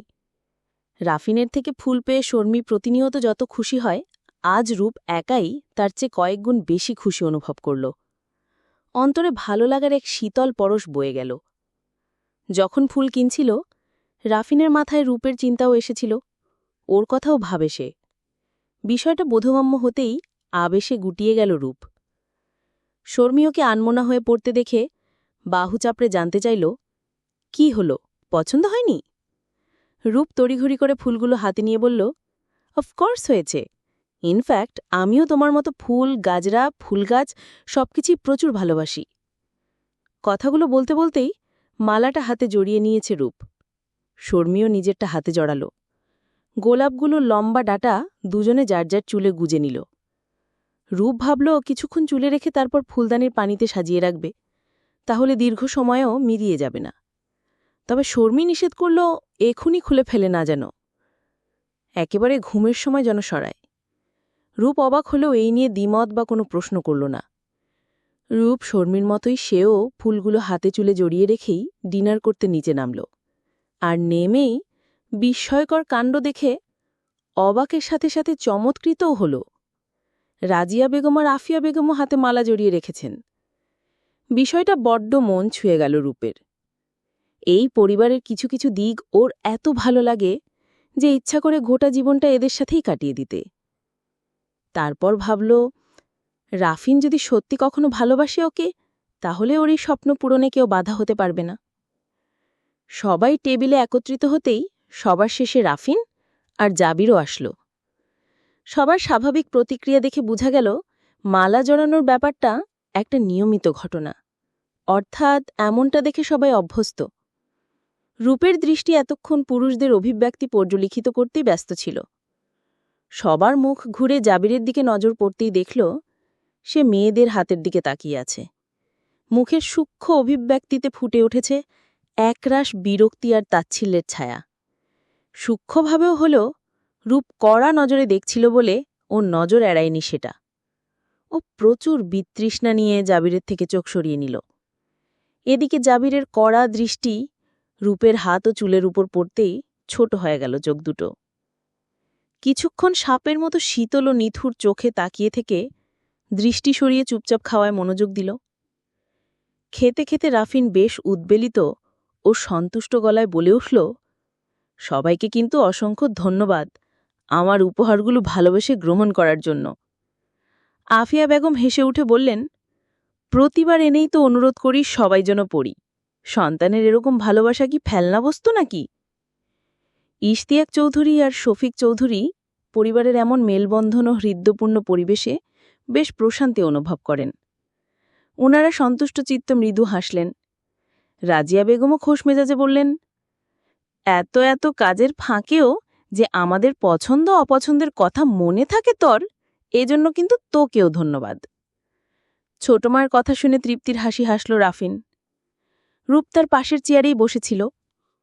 সবাই একে অন্যের সাথে কথাবার্তায় মেতে উঠতেই রাফিন ওকে উদ্দেশ্য করে ফিসফিসিয়ে বলল, ফুলে আবৃত হয়ে তোমাকে কিন্তু আরও রূপবতী লাগছে মিস অঞ্জনা। সাথে সাথে লজ্জায় নুয়ে পড়ল রূপের মুখটা। দাঁতে দাঁত চেপে ও মুখের ভাব স্বাভাবিক রাখল। খেতে খেতে রাফিনের অনুরূপ নিচু গলায় জিজ্ঞেস করল, অঞ্জনা আবার কেমন নাম? রাফিন খাবার মুখে নিয়ে হালকা হেসে বর্ণনা করল, রূপাঞ্জনার যুক্তবর্ণ পৃথক করলে হয় রূপ যোগ অঞ্জনা সমান Rupanjana. And Anjana is more euphonious to me. Rup কি বলবে ভেবে পেল না। রাফিন ওর নামটা পর্যন্ত এতটা ব্যাখ্যা বিশ্লেষণ করে রেখেছে, এটা ভাবতেই শিহরণ খেলে গেল প্রতিটি লোমকূপে। তার মানে সে ওকে নিয়ে এত গভীর চিত্তে ভাবে? রূপ অপরতিহত অনুভূতি সামলাতে না পেরে অরষ্টভঙ্গিতে খাবারগুলো শেষ করতে মনোযোগ দিল। খাওয়া দাওয়া ও অল্প বিস্তর আলাপ আলোচনার এক ফাঁকে ইশতিয়াক সাহেব বললেন, সামনের সেমিনারে যাওয়ার জন্য প্রস্তুতি নিয়ে রাখ জাবির। চৌধুরী এন্টারপ্রাইজ থেকে যেটা অ্যাটেন্ড করবি, তোর নিজের কোম্পানিতেও সেটাই অ্যাপ্লাই করতে পারবি। সুতরাং নলেজ বাড়ার ক্ষেত্রে সহায়ক হবে তোর জন্য। জাবির কিছু বলল না, মুখও তুলল না। খেতে খেতে কেবল আস্তে করে মাথা নাড়াল। সে যাবে কি যাবে না কিছুই বোঝা গেল না। অবশ্য তার মর্জি না হলে কেউ বেঁধেও তাকে পাঠাতে পারবে না, তাই সে চেষ্টাও কেউ করবে না। আর মর্জি থাকলে দ্বিতীয়বার উচ্চারণ করা প্রয়োজন হবে না। অবশেষে চৈতিদের বাড়ি এসেছে রূপ। তার মোটেও ইচ্ছা ছিল না এখানে আসার, কিন্তু চৈতির এত অনুরোধের পরও না আসলে বিষয়টা খারাপ দেখায়। খারাপ নয়, বিরাট অহমিকার মধ্যে পড়ে যেতে পারে এমন অবস্থা। এসে যখন শুনল সাদাফ বাড়িতে নেই, রূপের মনে হলো তার খিচে রাখা জানটা যেন কেউ বাঁধনমুক্ত করল। হাঁফ ছেড়ে বাঁচল। সাদাফ কোনো কাজের প্রয়োজনে শহরের বাইরে আছে। চৈতির মা আফসানা বেগম রূপকে দেখে বেজায় খুশি হলেন। হাত ধরে নিয়ে বসালেন সোফায়। এমনভাবে কথাবার্তা বলতে লাগলেন যেন কত জনমের পরিচিত বান্ধবী ওনার। রূপ অভিভূত হয়ে পড়ল ওনার আচরণে। এত হাস্যময়ী একজন মানুষ, যাকে দেখলে কিছুতেই মন খারাপ করে রাখা যায় না। রূপ অনেকটাই সহজ হয়েই কথা বলতে লাগল। ওর পরিবার থেকে শুরু করে পড়ালেখা সবকিছু নিয়েই কথাবার্তা চলল। এই ফাঁকে কাজের মেয়েও চা নাস্তা দিয়ে গেল। নাস্তার পরিমাণ দেখে আঁতকে উঠল রূপ। এত খাবার শুধু ওর একার আয়োজনে করা হয়েছে? আফসানা বেগম তো একবারও উঠলেন না। সব কি তাহলে কাজের মেয়েই বানিয়েছে? ওকে বিস্মিত হতে দেখে চৈতি ফিক করে হেসে বলল, তুই আসবি শুনে মা দুপুর থেকে আয়োজনে লেগে পড়েছে। রূপ একরা অস্বস্তি নিয়ে বলল, তাই বলে এত কিছু? কি প্রয়োজন ছিল আন্টি? আমি তো আপনার মেয়ের মতো। এসব করে আমাকে লজ্জায় ফেলে দিলেন উল্টো। আফসানা বেগম মিষ্টি মুখে হাসলেন কেবল। ওকে খাওয়ার জন্য তাড়া দিয়ে জিজ্ঞেস করলেন, বাবা মাকে ছাড়া এখানে খারাপ লাগে না তো? রূপ অমায়িক হেসি উত্তর দিল, খারাপ লাগে না আন্টি। খালামণিদের বাড়ির সবাই এত সৌহার্দ্যপূর্ণ স্বভাবের মানুষ, আপনি না দেখলে বুঝবেন না। একদিন আসুন না চৈতির সাথে আমার সেই অস্থায়ী বাসস্থানে। আফসানা বেগম চায়ে চুমুক দিতে দিতে মাথা নেড়ে বললেন, যাব একদিন ইনশাআল্লাহ। বেশ অনেকক্ষণ পর্যন্ত চলল ওদের আড্ডা গল্প। আফসানা বেগম একবারও সরলেন না। কি এক নিবিড় টানে উনি মেয়ে দুটোর সাথে কলকল করে গল্পগুজব করে চললেন। একসময় চৈতি বলল, চল তো রূপ, আমার রুমে গিয়ে একটু বসি। চৈতির কামরাটা এখনো দেখা হয়নি, তাই রূপ সম্মত হয়ে উঠে দাঁড়াল। বসার ঘর থেকে বের হতেই এমন এক অবান্তর ঘটনার কবলে পড়ল যে রূপ প্রায় বিষম খেয়ে ছিটকে খানিক পিছিয়ে গেল। এই মাত্র মেইন দরজা দিয়ে প্রবেশ করেছে স্বয়ং সাদাফ। সে বাইরে গেছে শুনেছে রূপ, কিন্তু আজই যে ফিরে আসবে এটা তো চৈতি বলেনি। রূপকে দেখে সাদাফও নিজেও অবাক হয়েছে, তবে খুব দ্রুত বিস্ময় ছাপিয়ে ক্লান্ত মুখে হাসল সাদাফ। চৈতি দেখল কয়েকদিনের না কামানো খোঁচা খোঁচা দাড়িতে বেশ মানিয়েছে সাদাফকে।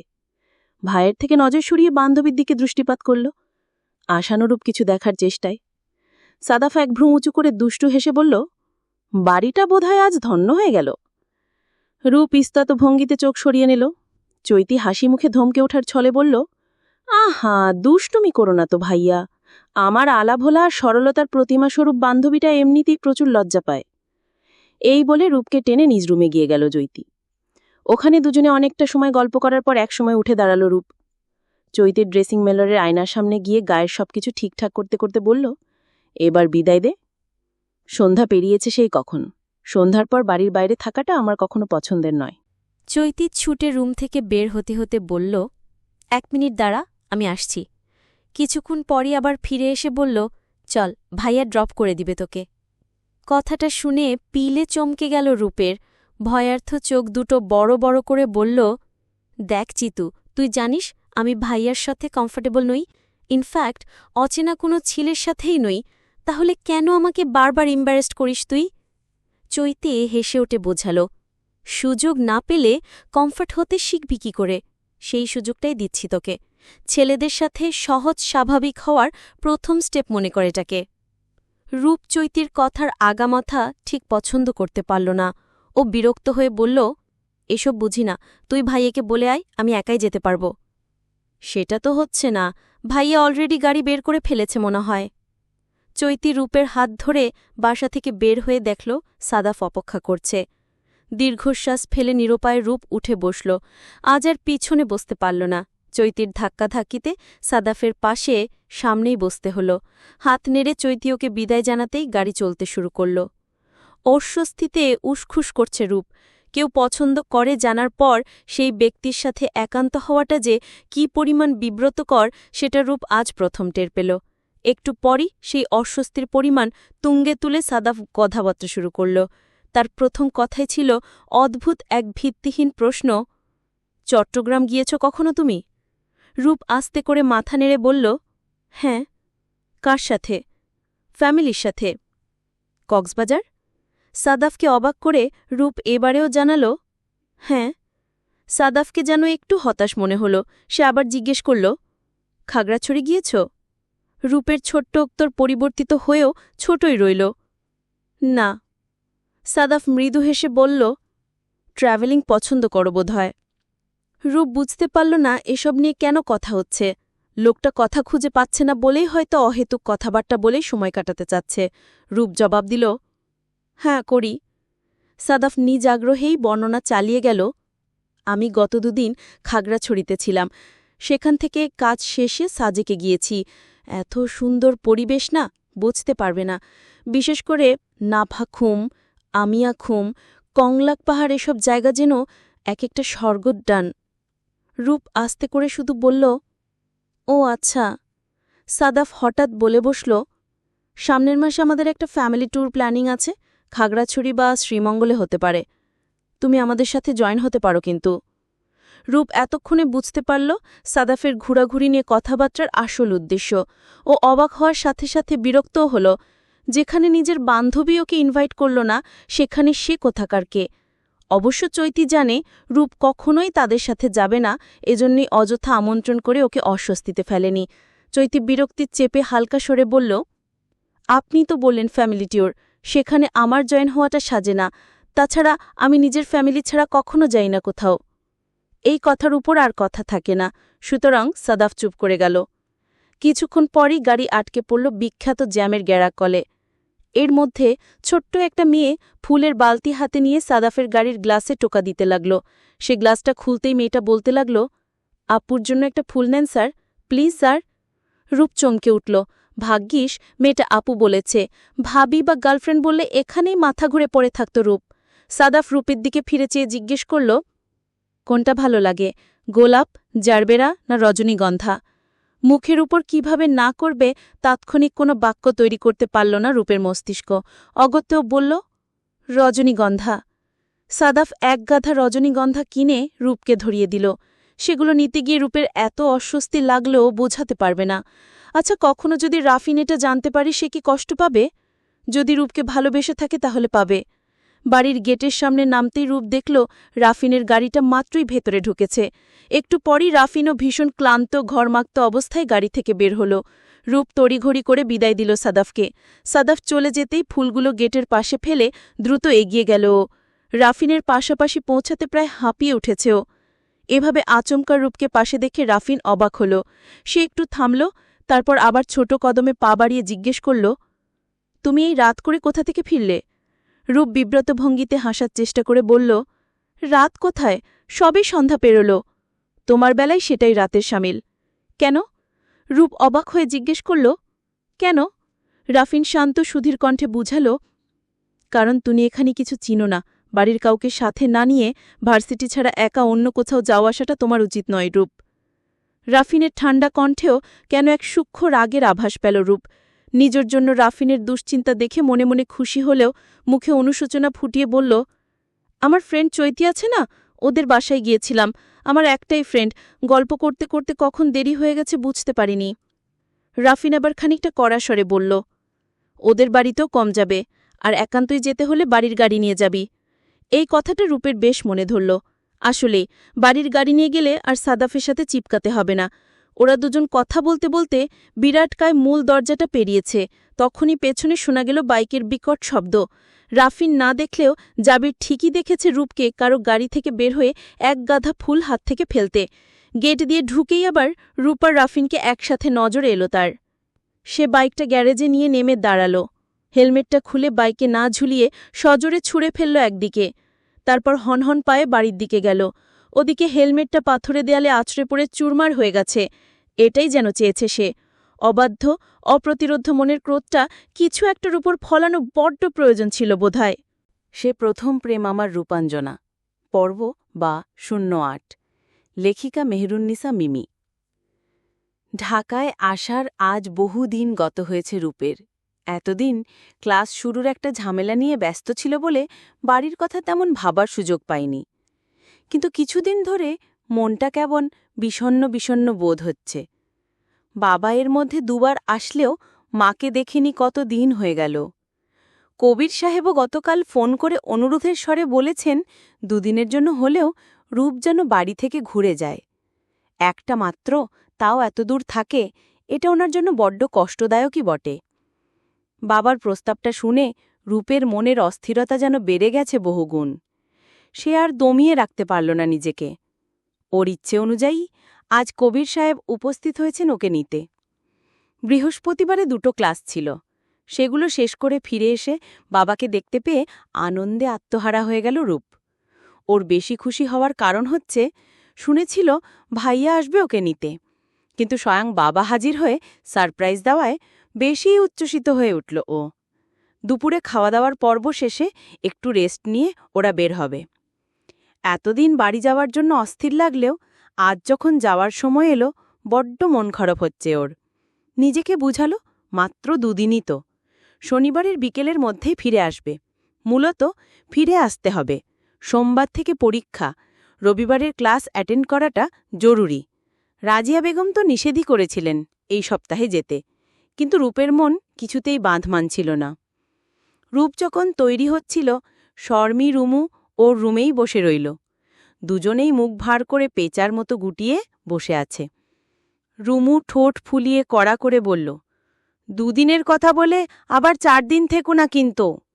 রূপ আয়না থেকে মুখ ফিরিয়ে রুমুর বাচ্চা বাচ্চা মুখটার দিকে চেয়ে স্মিত হেসে বলল, 2 দিন পর আমার পরীক্ষা, 4 দিন পর কিভাবে আসব?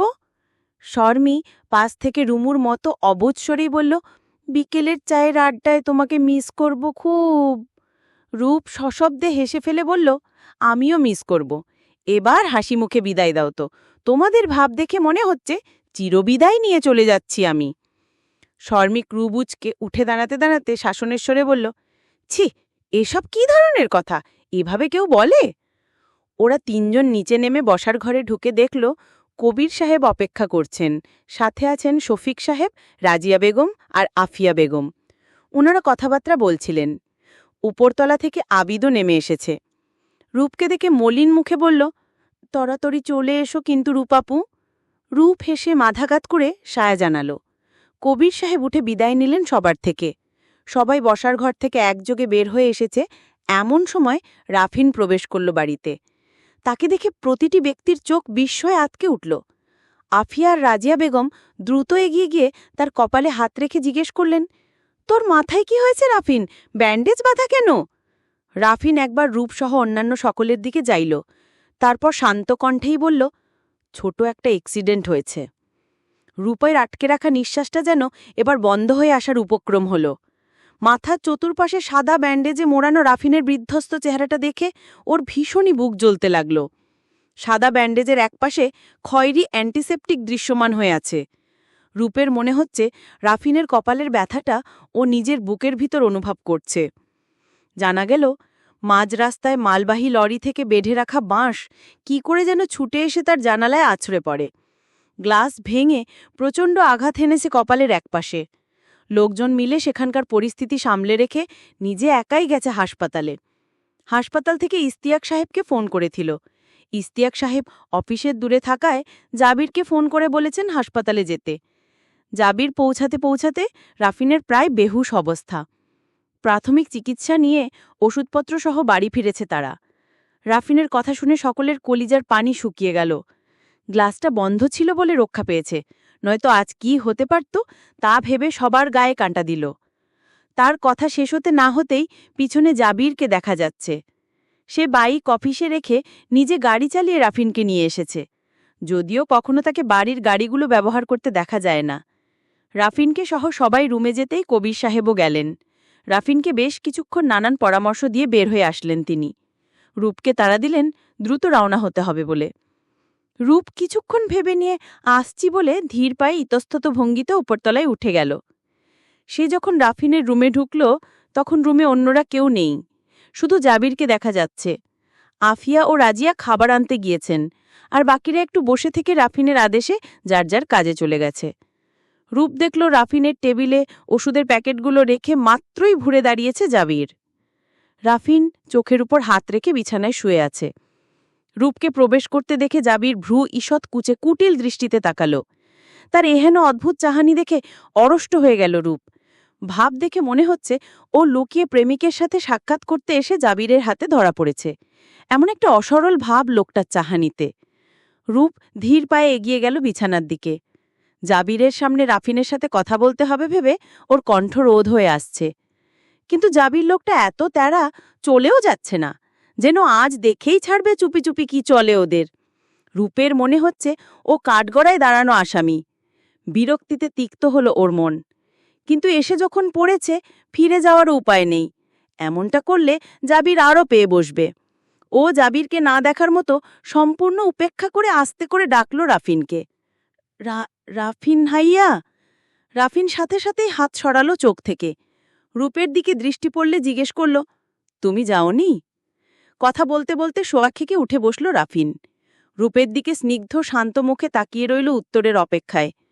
রূপ রাফিনের থেকে চোখ সরিয়ে স্তিমিত কণ্ঠে বলল, উঠতে হবে না, আপনি শুয়ে রেস্ট নিন, আমি চলেই যাচ্ছিলাম, দেখা করতে এলাম আপনার সাথে। জাবির তখনও দাঁড়িয়ে আছে বিছানার পাশটাতেই, দুহাত বুকের ওপর ভাঁজ করে অত্যন্ত মনোযোগের সাথে শুনছে ওদের কথাবার্তা। ভাবটা এমন যেন আজ রহস্যঘন কিছু একটা উদ্ধার করেই তবেই ক্ষান্ত হবে সে। শীতল তীক্ষ্ণ চোখের চাহানি রূপের অস্থির মুখপানে নিবদ্ধ। রূপের বলা শেষোক্ত কথাটা শুনে তার চোয়াল শক্ত হয়ে গেল। চোখে মুখে ফুটে উঠল একরাশ ক্রূরতা মিশ্রিত অভিব্যক্তি, সাথে ঠোঁটের কোণে ফুটল এক চিমটে ব্যঙ্গ মিশ্রিত শাসি। রাফিন বা রূপ কাউরই তার দিকে খেয়াল নেই। চোখের উত্তপ্ত অনল বক্ষস্থল পর্যন্ত ছড়িয়ে বাড়ন্ত পর্যায়ে পৌঁছানোর পূর্বেই সে গটগট পা ফেলে কামরা ত্যাগ করল।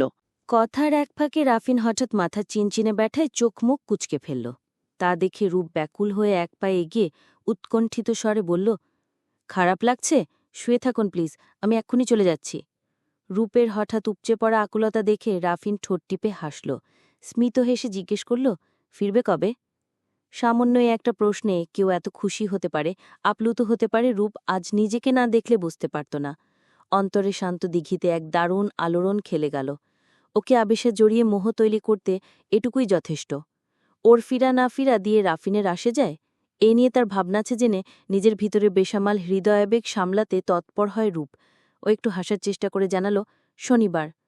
রাফিন ঠোঁটের অগ্রভাগ সামান্য কামড়ে কিছু একটু ভাবল, তারপর দ্বিধাদ্বন্দ্ব দূর করে মাথা নেড়ে বলেই ফেলল কথাটা, তাড়াতাড়ি ফিরে এসো, আই উইল মিস ইউ। রাফিনের দুষ্টু হাসি মাখা কথাটা যেন রূপের মনে ও মস্তিষ্কে মেঘবৃষ্টি ছাড়াই বড়সড় এক বজ্রপাত ঘটাল। কথাটা শেষ করার পরও তার হাসি মোছেনি বা দৃষ্টির ধার কমেনি। সে দুষ্টু হাসি নিয়েই তাকিয়ে আছে রূপের মুখে। রূপ বিদ্যুৎ স্পৃষ্ট ব্যক্তির মতো শটান দাঁড়িয়ে শুধু এটুকু ভাবতে পারল, ও ঠিক শুনেছে তো? ছি, এভাবে হঠাৎ করে বোমাবাজির মতো ঠোঁটকাটা কথাবার্তা বলে উঠতে পারি কেউ? সম্বিত ফিরে পেতেই রূপ ভীষণ অপ্রস্তুত হয়ে পড়ল। লজ্জায় তটস্থ ভঙ্গিতে দৃষ্টি নামিয়ে নিল। নিদারুণ সেই লজ্জা থেকে নিষ্কৃতি দিতেই যেন রুমে আগমন ঘটল আফিয়া বেগমের। উনার হাতে গরম স্যুপ, পাকোড়া আর ধোঁয়া ওঠা চায়ের কাপ। উনি রুমে ঢোকে রূপকে দাঁড়িয়ে থাকতে দেখে ব্যস্ত স্বরে বলে উঠলেন, এ কি রূপ, তুমি এখানে, আর ওদিকে কবির ভাই কখন থেকে খুঁজে চলেছেন তোমাকে?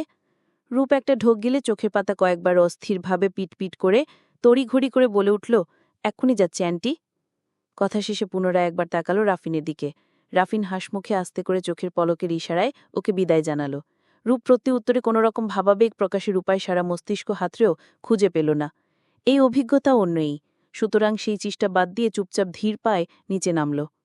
সারাদিন বাড়ি যাওয়ার জন্য উল্লসিত ছিল, অথচ ভীষণ অপ্রত্যাশিতভাবে হলেও সত্য যে এই মুহূর্তে আর যেতে ইচ্ছে করছে না ওর। পা দুটো এক ভারী বোঝার ন্যায় থেমে থেমে যাচ্ছে চৌধুরী বাড়ির মেঝেতেই। সন্ধ্যা পেরিয়ে রাতের আধার নেমে আসতেই রূপ প্রচণ্ড উসখুস করতে লাগল। কখন বাসায় ফিরবে আর একান্তে একটু কথা বলার সুযোগ পাবে শর্মির সাথে।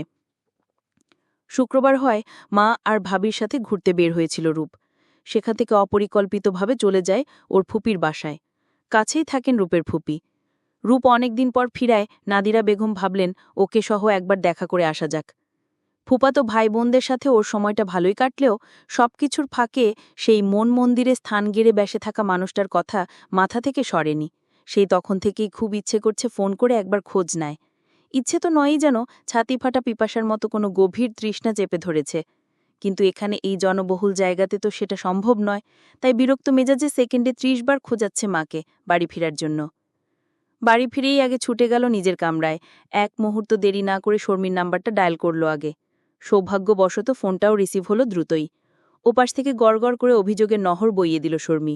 শুরুতেই আক্রমণ করে বসল খোঁচানোর মাধ্যমে। যাক, ভুলনি দেখে খুশি হলাম। রূপ ফিক করে হেসে বলল, তোমার যে কি কথাবার্তা শর্মি। আচ্ছা আগে বলো, তোমরা কেমন আছো সবাই? সবাই ভালো আছি, তোমরা কেমন আছো? ভালো। রূপ এতক্ষণ প্রবল তাড়নায় ছটপট করলেও জিজ্ঞেস করার মুহূর্তে এসে ইতস্তত করতে লাগল। পরক্ষণে ভাবল রাফিনকে অসুস্থ দেখে এসেছিল আসার ঠিক আগ মুহূর্তে। তাই এখন বিশেষভাবে উল্লেখ করে তার হালচাল জিজ্ঞেস করাটাকেও সন্দেহের চোখে দেখার অবকাশ নেই নিশ্চয়ই। একটু সুচিন্তা মাথায় এসে স্থির করতেই জিজ্ঞেস করে ফেলল, আচ্ছা শর্মি, রাফিন ভাইয়া কেমন আছেন শর্মি? শর্মি ফোনের ওপাশে সামান্য হেসে এলেও রূপ তা বুঝল না। বেশি সময় ব্যয় না করে শর্মি স্বাভাবিক স্বরে উত্তর দিল, ভালোই, ইনফ্যাক্ট ভালো না শুধু, তার চেয়েও ঊর্ধ্বে। সবাই এসে গেছে অফিস থেকে, অথচ ভাইয়া এখনও ফিরেনি। ভাবো তাহলে কতটা স্ট্রং। রাফিনের দৃঢ়চেতা স্বভাব ও অদম্য ইচ্ছাশক্তিতে শর্মি মুগ্ধতা প্রকাশ করলেও রূপ মুগ্ধ হতে পারল না। বরঞ্চ ভীষণ মর্মাহত হল ওর চিত্ত। এই অবস্থায়ও এত রাত পর্যন্ত কাজ করার কি প্রয়োজন লোকটার? নিজের প্রতি একটু খেয়াল রাখলে কি অসুবিধা হয়ে যাবে? রূপের অবাধ্য মনটা আকুলি বিকুলি করছে আজ আরও একটা কথা জানার অদম্যনীয় আকাঙ্ক্ষায়। আবারও কিছুক্ষণ দনমনো করে অবশেষে কাদামাটির নাজুক মনটাই জয়ী হল। ও যথাসম্ভব স্ফূর্তস্বরে জিজ্ঞেস করল, আচ্ছা শর্মি, রাফিন ভাইয়ার জন্য যে পাত্রী দেখা হয়েছিল সেইটার কি হলো পরে? শর্মি রূপের বছর দেড়েকের ছোট, সমবয়সী বলা চলে। ছোট হলেও সে যথেষ্ট ম্যাচিওর্ড ও বুদ্ধিমতী। রূপের কাছের বান্ধবীর মতো হওয়ায় ওর চালচলং সবকিছুই নজর কাড়ে শর্মির। তাছাড়া রূপের অনভিজ্ঞ কিছু কাঁচা অভিব্যক্তি আর আচরণ শর্মির সন্ধানী দৃষ্টি বহু আগেই লক্ষ্য করেছে। আর তাইতেও সে অনেক কিছু আপনাতেই বুঝে নিলেও রূপকে টের পেতে দেয়নি কিছু। নিজের চিন্তাভাবনা আপাতত চেপে রেখে শর্মি রাগধাক না করে জানালো, ভাইয়া সেটা ক্যান্সেল করে দিয়েছে, বলেছে তার নিজস্ব পছন্দ আছে। শেষের কথাটা শর্মি বানিয়ে বলেছে। কাজটা অন্যায়ের তালিকায় পড়লেও তার কৌতূহলী মন নিরীক্ষণ করতে চায় কথাটাই রূপের প্রতিক্রিয়া কেমন হয়। যদি ওদের দুজনের মধ্যে ওরা ধারণা মতো কিছু থেকে থাকে তাহলে রূপ এতে খুশি হবে, আর না থাকলে বাকি সবার মতো স্বাভাবিক রকম চিন্তিত হবে। রূপ কিছুক্ষণ চুপ করে থেকে কিঞ্চিত উৎকণ্ঠাসহ শুধালো, সত্যি কি আছে? শর্মি ওপাশে আবারও ঠোঁট টিপে হেসে বলল, না থাকলে কি আর বলেছে বলো? রূপ নিজের ভিতরের অবাধ্য হতাশা চেপে শুধু আওড়ালো, ও আচ্ছা। আরও কিছুক্ষণ কথাবার্তা চলল ওদের মধ্যে, কিন্তু রূপ এরপরের কোনো কথাতেই বিশেষ মনোযোগ দিতে পারি না। শেষে ক্লান্ত ভঙ্গিতে ফোন রেখে দিল। নির্জন পরিবেশ তৈরি হলো তখনই কিছু ভাবার সুযোগ পেল না রূপ। এর মধ্যে ডিনারের জন্য ডাকতে এলো ওর ভাবি। অগত অযাচিত চিন্তাগুলো একপাশে তুলে রেখে রাতের খাবার খেতে গেল রূপ। খাবার টেবিলে পরিবারের সবার সাথে খোশগল্পে মেতে উঠে কখন যেন ভুলে গেল একটু আগের বিষয়টা। নিজের পরিবারের সাথে কাটানো এই সুন্দর মুহূর্তগুলো কত মিস করে ভাবতেই মন খারাপ হয়ে গেল ওর। আবার ভাবে ওই বাড়িতেও সবাই সারাদিনের ব্যস্ততা ও ক্লান্তি ভুলে খাবার টেবিলে নানান গল্প ও হৈহুল্লোড়ে মাতিয়ে রাখে পরিবেশ। সেই সময়টাও রূপের বেশ প্রিয়। বিশেষ করে চৌধুরী বাড়ির বড়দের সহনশীলতা ও মমতাময় হৃদয়ের পরিচয়টা রূপ অসম্ভব রকম ভালোবাসে। তারা কখনই ছেলেমেয়েদের উচ্ছ্বাসে বাধা হন না, বিরক্ত বোধ করে কখনো ধমক বান না। বরঞ্চ ছেলেমেয়েরা হইচয়ে মেতে উঠলে তারাও তাতে অংশগ্রহণ করার মাধ্যমে সন্তানদের হৃদয়ে পজিটিভিটি ও মহত্ব তৈরি করেন। কিছু বাড়ি থাকে খামারের সময় অহেতুক কথাবার্তা পছন্দ করে না, কঠোর নিষেধাজ্ঞা জারি থাকে, এমনকি টু শব্দও সেখানে শ্মশানের নীরবতা ভঙ্গের মতো মনে হয়। রাফিনদের বাড়িটা তেমন নয়। সবাই যার যার স্থানে রাশভারী হলেও আনন্দের মুহূর্তে পরিপূর্ণ উপায়ে আনন্দ উদযাপন করতে কেউ কখনো বিঘ্ন তৈরি করেন না। খাবার পর রূপ ফোন হাতে আবারও বারান্দায় পায়চারি করতে গেল। একবার ভাবল চৈতিকে ফোন করে কথা বলে খানিকক্ষণ, পরে আবার মনস্থির করল কিছুটা সময় নিজের সাথে নিজস্বভাবে কাটানো যাক। প্রতিটি মানুষেরই দিন শেষে নিজের জন্য একটু হলেও ফাঁকা, অবসর ও অভ্যস্ত সময় রাখা আবশ্যক, যে সময়টাতে সে শুধু নিজেকে নিয়ে ভাববে, নিজেকে ভালোবাসবে। নিজেকে নিয়ে ভাবার সিদ্ধান্ত নিলেও বিনা আমন্ত্রণের অতিথির মতোই রূপের চিন্তাভাবনা সমস্তটা জুড়ে ঠাঁই নিল সেই কাঙ্ক্ষিত মুখটা। ফিরে এলো আবারও ক্ষণপূর্বের সেই একই চিন্তা। মলিন মুখে ভাবতে বসল, রাফিনের যদি কাউকে পছন্দ থেকে থাকে তাহলে সে রূপের সাথে কেন অযথা ফ্ল্যাটি আচরণ করে। বোকার মতো বহুক্ষণ যাবৎ এসব ভেবে মুখ গোমড়া করে রাখার পর হঠাৎ রূপের মাথায় এলো সম্পূর্ণ ভিন্ন এক কথা। রাফিনের পছন্দের সেই মানুষটা রূপ নয় তো? কথাটা ভাবতেই নিজের অজান্তে চোখগুলো বড় বড় হয়ে গেল ওর। এই কথাটা আগে মনে এলো না কেন? হাত পা শিথিল হয়ে এলো। কাপা কাপা পায়ে বারান্দায় পায়চারি করে ভাবছে অসংখ্য এলোমেলো ভাবনা। আবারও অনিমন্ত্রিত অতিথি স্বরূপ কর্কশ শব্দে হাতের ফোনটা বেজে উঠতেই ভাবনা বিচ্ছেদ হল ওর। সেই সাথে আচমকা জোরালো সেই রিংটোনে কেঁপে উঠল বুকের ভিতরটা। ওর সেই কম্পন একেবারে ধসে পরিণত করে ভীষণই অনাকাঙ্ক্ষিতভাবে স্ক্রিনে ভেসে উঠল রাফিনের নাম্বারটা। সেদিন তার গাড়িতে ভার্সিটিতে যাওয়ার সময় আদেশ উপদেশ প্রদানের পর নাম্বারটাও দিয়েছিল সে নিজেই রূপকে, কিন্তু নির্দিষ্ট প্রয়োজন ও হেতুর অভাবে ফোন আসার সুযোগটা হয়নি কখনো। কিন্তু আজ হুট করে কি এমন প্রয়োজন তৈরি হয়ে গেল?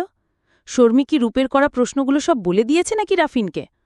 অশান্ত মনে একটু ধাতস্থ করে ফোনটা রিসিভ করতেই ভেসে এলো পরিচিত সেই কণ্ঠস্বর। ভারী পুরুষালী গলায় উচ্চরিত মিহি অনুযোগের সুর। জলজন্তায় অসুস্থ একজন মানুষকে দেখে গেলে অথচ একটাবার ফোন করে খোঁজ নিলে না। So unsocial girl you are রূপ। রাফিনকে বলবে এই চিন্তায় ঘেমে গেলেও অবশেষে তার এই কথা শুনে আর বলার ধরনের বিচিত্রতায় রূপ নিঃশব্দে হেসে ফেলল। এতক্ষণের অস্থির ভাবটা মন থেকে উড়ে গেল এক নিমিষে। একটু আগে সেই ধারণাটা মনে শক্ত হয়ে বসল। রাফিনের পছন্দের ব্যক্তিটা রূপ হওয়ার কি সম্ভাবনা থাকতে পারে না? অন্তত তার কথার টোন আর কড়া অধিকার বোধসহ অভিযোগ করা থেকে তো তাই ধারণা হয়। রূপ ঠোঁট দুটো চেপে হাসি লুকিয়ে বলা একটু ঝেড়ে বলল, আমার খোঁজ নেওয়ার অপেক্ষায় কেউ থাকে নাকি? রাফিন যেন বেশ মজা পেয়েছে ওর নাটকীয় কথায়। তেমনি আমোদিত স্বরে সে জিজ্ঞেস করল, তোমার কি মনে হয়? আপাতত কিছুই মনে হচ্ছে না। কেন, তুমি নিজের অনুভূতি বুঝো না?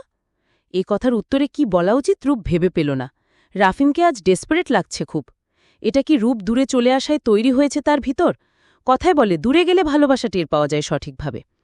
রূপ একটু চিন্তাভাবনা করে নিয়ে সঠিক জবাবটাই দিল, অনুভূতি বুঝার ক্ষেত্রে আমি এখনও অপরিপক্ক। তাছাড়া ফোন করে খোঁজ নেওয়ার মতো সখ্যতা আপনার সাথে হয়নি আমার। তাই? সখ্যতা হলে কি মন্দ হবে? রূপ ঠোঁট টিপে হেসে ফেলল। কখন এ তো কথা কোনো ছেলের সাথে ওর হয়েছে বলে মনে পড়ে না। তবু আজ রাফিনের সাথে কথা বলতে কেন যেন মোটেও দ্বিধা হচ্ছে না। বেশ স্ফূর্তভাবেই কথা বলতে পারছে। রূপ ছোট করে জবাব দিল, বুঝতে পারছি না। বুঝতে পারছি, তুমি ধরা দিতে চাও না, তাই তো কেটে কেটে তাকতে চাচ্ছ। রূপ আবারও হেসে ফেলল নিঃশব্দে। ঠোঁট চেপে ভাবল সে কি করে বুঝাবে রাফিনের প্রেমে ধরা দেবার জন্য সে তো সেই প্রথম দিন থেকেই মুখিয়ে আছে। রাফিনও যে একই রকম অনুভব করে ওর জন্য সেটা জানার অপেক্ষা ছিল কেবল। আজ জেনে গিয়ে নিজেকে ভাগ্যবতী মনে হতে লাগল। জীবনের প্রথম যাকে ভালো লাগল সে তার একতরফা পছন্দে পরিণত না হয়েছে বলে উপরবালাকে অসংখ্য ধন্যবাদ জানাল। রূপ সেই প্রসঙ্গ আপাতত চালিয়ে নিতে চাইল না। নিজের অনুভূতি নিয়ে কীভাবে স্বীকৃত করা যায় তা এখনও অজানা ওর। তাই খানিকটা দ্বিধাগ্রস্ত বোধ করল। বিভ্রান্ত হয়ে পড়ার ভয় প্রসঙ্গ পাল্টে বলল, অসুস্থতা নিয়ে এত রাত পর্যন্ত কাজ করাটা কি আবশ্যক ছিল আপনার? রাফিন একটা সময় চুপ করে রইল। তারপর হালকা শব্দে হেসে ফেলে বলল, আচ্ছা, তাহলে খবর ঠিকই রেখেছেন, ধন্য হলাম। হুট করে এভাবে ধরা পড়ে যাওয়ায় চোখ বুজে জিভ কাটল রূপ। নিজের মাথায় নিজেই চাপড় মেরে আত্মরক্ষার চেষ্টায় বলল, অ্যাকচুয়ালি শর্মির সাথে কথা বলার সময় ও বলছিল আর কি। জি, খুব বুঝতে পেরেছি। রাফিনের টিটকারিতে লজ্জায় একা থাকা সত্ত্বেও চোখ খুলতে পারল না রূপ। ও কোনো মতে উচ্চারণ করল, আমি ফোন রাখছি। বলেই আর কিছুর অপেক্ষা না করে খট করে রেখে দিল ফোন। তারপর দুই হাতে মুখ লুকিয়ে বিছানায় গিয়ে শুয়ে পড়ল। সেই রাতটা কাটল ওর জীবনের সবচেয়ে স্বপ্নীল রাত। সারাটা রাত নির্ঘুম তন্দ্রাচ্ছন্ন এক অদ্ভুত ঘোরে কেটে গেল। ঘুম আর জাগরণের মাঝামাঝি কোথাও হারিয়েছিল ও। মনে হচ্ছিল কেউ ওর নাম ধরে ডাকছে। ভীষণই আবেগ জড়ানো সেই কণ্ঠস্বর। আহ্বানটা ছিল কোমল কণ্ঠা, ভালোবাসার ছোঁয়ায় সিক্ত। স্বপ্নের রাজ্যে আধো আধো নজরে দেখল রূপ সেই মানুষটা আর কেউ নয়, ওর স্বপ্নপুরুষ স্বয়ং ইফতেখার রাফিন চৌধুরী। স্বপ্নময় সেই নিজস্ব রাজ্যে কখনো মেঘলা আকাশের নিচে হাঁটছে দুজন, কখনো বা একসাথে সমুদ্রের ধারে বসে চুপচাপ শুনছে ঢেউয়ের শব্দ। রাফিনের হাতে হাত জড়িয়ে কাঁধে মাথা রেখে তাকিয়েছিল সূর্যাস্তরত অদ্ভুত রঙা দিগন্তে। হাতের মুঠোতে রূপের আঙুল গলিয়ে নিজের হাতটা চেপে রেখেছিল রাফিন। স্বপ্নটা এতটা জীবন্ত ছিল যে মাঝরাতে একবার ঘুম ভেঙে গিয়েও রূপের চোখে মুখে লেগেছিল সেই স্পর্শের উষ্ণতা। সকালের তির্যক আলো জানালার ফাঁক দিয়ে ঘরে ঢুকতেই আড়মোড়া ভেঙে উঠে বসল রূপ। দরজার বাইরে বেজে যাচ্ছে মায়ের একঘেয়ে কণ্ঠ। 11টা বাজে রূপ, আর কতক্ষণ ঘুমাবি? নাস্তা করবি কখন? রূপ চোখ বড় করে ভাবল 11টা বেজে গেল। তারপর আবার ফুস করে নিঃশ্বাস ফেলে গালে হাত রেখে চিন্তা করল, নির্ঘুম রাত কাটানোর ফল তো এটাই হবার কথা। বুকের ভেতরটা তখনও কাঁপছিল হালকা উত্তেজনায়, আর মনে হচ্ছিল এই রাতটা শুধু স্বপ্ন ছিল না। রাফিনের সাথে কথা বলার পর, তার কথার প্রসরে প্রলোভিত হয়ে দেখার স্বপ্নের পর কিছু একটা বদলে গেছে রূপের মনে হল। সেই কিছু একটা কি ওদের সম্পর্কটা কি তাহলে এখন খানিকটা প্রতিষ্ঠিত হলো বলা যায়? স্বীকৃতি পেল ভাবা যায়? চলবে। সে প্রথম প্রেম আমার রূপাঞ্জনা, পর্ব 9। লেখিকা মেহরুন্নিসা মিমি। ঘরমাক্ত দুপুর মানে এক নিঃসহায় স্থবিরতা। সূর্যটা মাথার ঠিক উপর থেকে পুড়িয়ে দিচ্ছে শহরটাকে। আকাশে এক ফোঁটা মেঘ নেই। বাতাস থেমে স্তব্ধ হয়ে যেন ঝুলে আছে ঘরমাক্ত মানুষগুলোর চারপাশে। হকারদের হাঁপ ধরা হাঁক, বাসের কন্ডাক্টরের কণ্ঠে বিরক্তি, সব মিলিয়ে দুপুরটা যেন একটা বিরাট বোঝা হয়ে ঝুলে থাকে সবার কাঁধে। দিনের আলো সরিয়ে রাতের সামান্য শীতলতার অপেক্ষায় সবাই অস্থির। রূপের ধারণা জ্যৈষ্ঠের দুপুর যেন একটা সময় নয়, বরঞ্চ জলজন্ত একটা ক্লান্তি, একটা দাবদাহের অভিশাপ। ঘরমাক্ত দুই বান্ধবী রূপ ও চৈতি ভার্সিটি গেট পার হতেই দেখল সাদাফের গাড়িটা। চৈতির কাছেই শুনেছে রূপ, যত কাজে ব্যস্ততাই থাকুক, বোনকে আনা নেওয়ার দায়িত্বটা ইচ্ছায় নিজের কাঁধে তুলে রেখেছে সাদাফ। রূপ চেহারার ঈষৎ বিরক্ত চেপে আশেপাশে চোখ বুলাল রিকশার আশায়। সাদাফের সাথে গাড়িতে বসার বিন্দুমাত্র ইচ্ছা অনুভব করে না নিজের ভিতর। লোকটার আচার ব্যবহারে দৃষ্টিকটু কিছু না থাকলেও রূপ কেন যেন ঠিক পছন্দ করতে পারে না সাদাফের সম্মুখীন হওয়াটা। মেয়েদের সিক্স সেন্স প্রখর বলেই সাদাফের অনুচ্চারণীয় ভাষাতেও অনেক কিছুই উপলব্ধি করতে পারে ও, আর এজন্যই ওর এই চিরবিরে অনুভূতিটা। চৈতি রূপকে কিছু বলার উদ্দেশ্যে মুখ খুলল, কিন্তু এর আগেই সাই করে একটা গাড়ি এসে থামল ঠিক ওদের সামনে। আচমকা ব্রেক কষায় চমকে উঠে পিছিয়ে গেল দুজনেই। চৈতি না চিনলেও এই গাড়িটা রূপের চিরপরিচিত। চালকটা বহুল আকাঙ্ক্ষিত। এই গাড়িটা বহুদূর থেকেও আলাদা করতে পারবে, কেননা গাড়ির মালিক যে রূপের গোটা অস্তিত্ব ঘিরে বসবাস করে তার সম্পৃক্ত প্রতিটি বিষয়েই ওর দৃষ্টি কাড়বে, এটাই স্বাভাবিক। গ্লাসটা খুলে রাফিন স্মিত হাসি মুখে রূপকে গাড়িতে আহ্বান করল। রূপ আবেশিত চোখে তাকিয়ে লক্ষ্য করল খুশিতে ওর মনটা মোহিত হয়ে উঠেছে।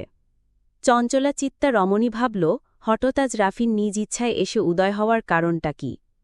রূপ এগিয়ে যাওয়ার আগে চৈতি ওর হাত ধরে নিচু গলায় জিজ্ঞেস করল, এটা কে রে রূপ?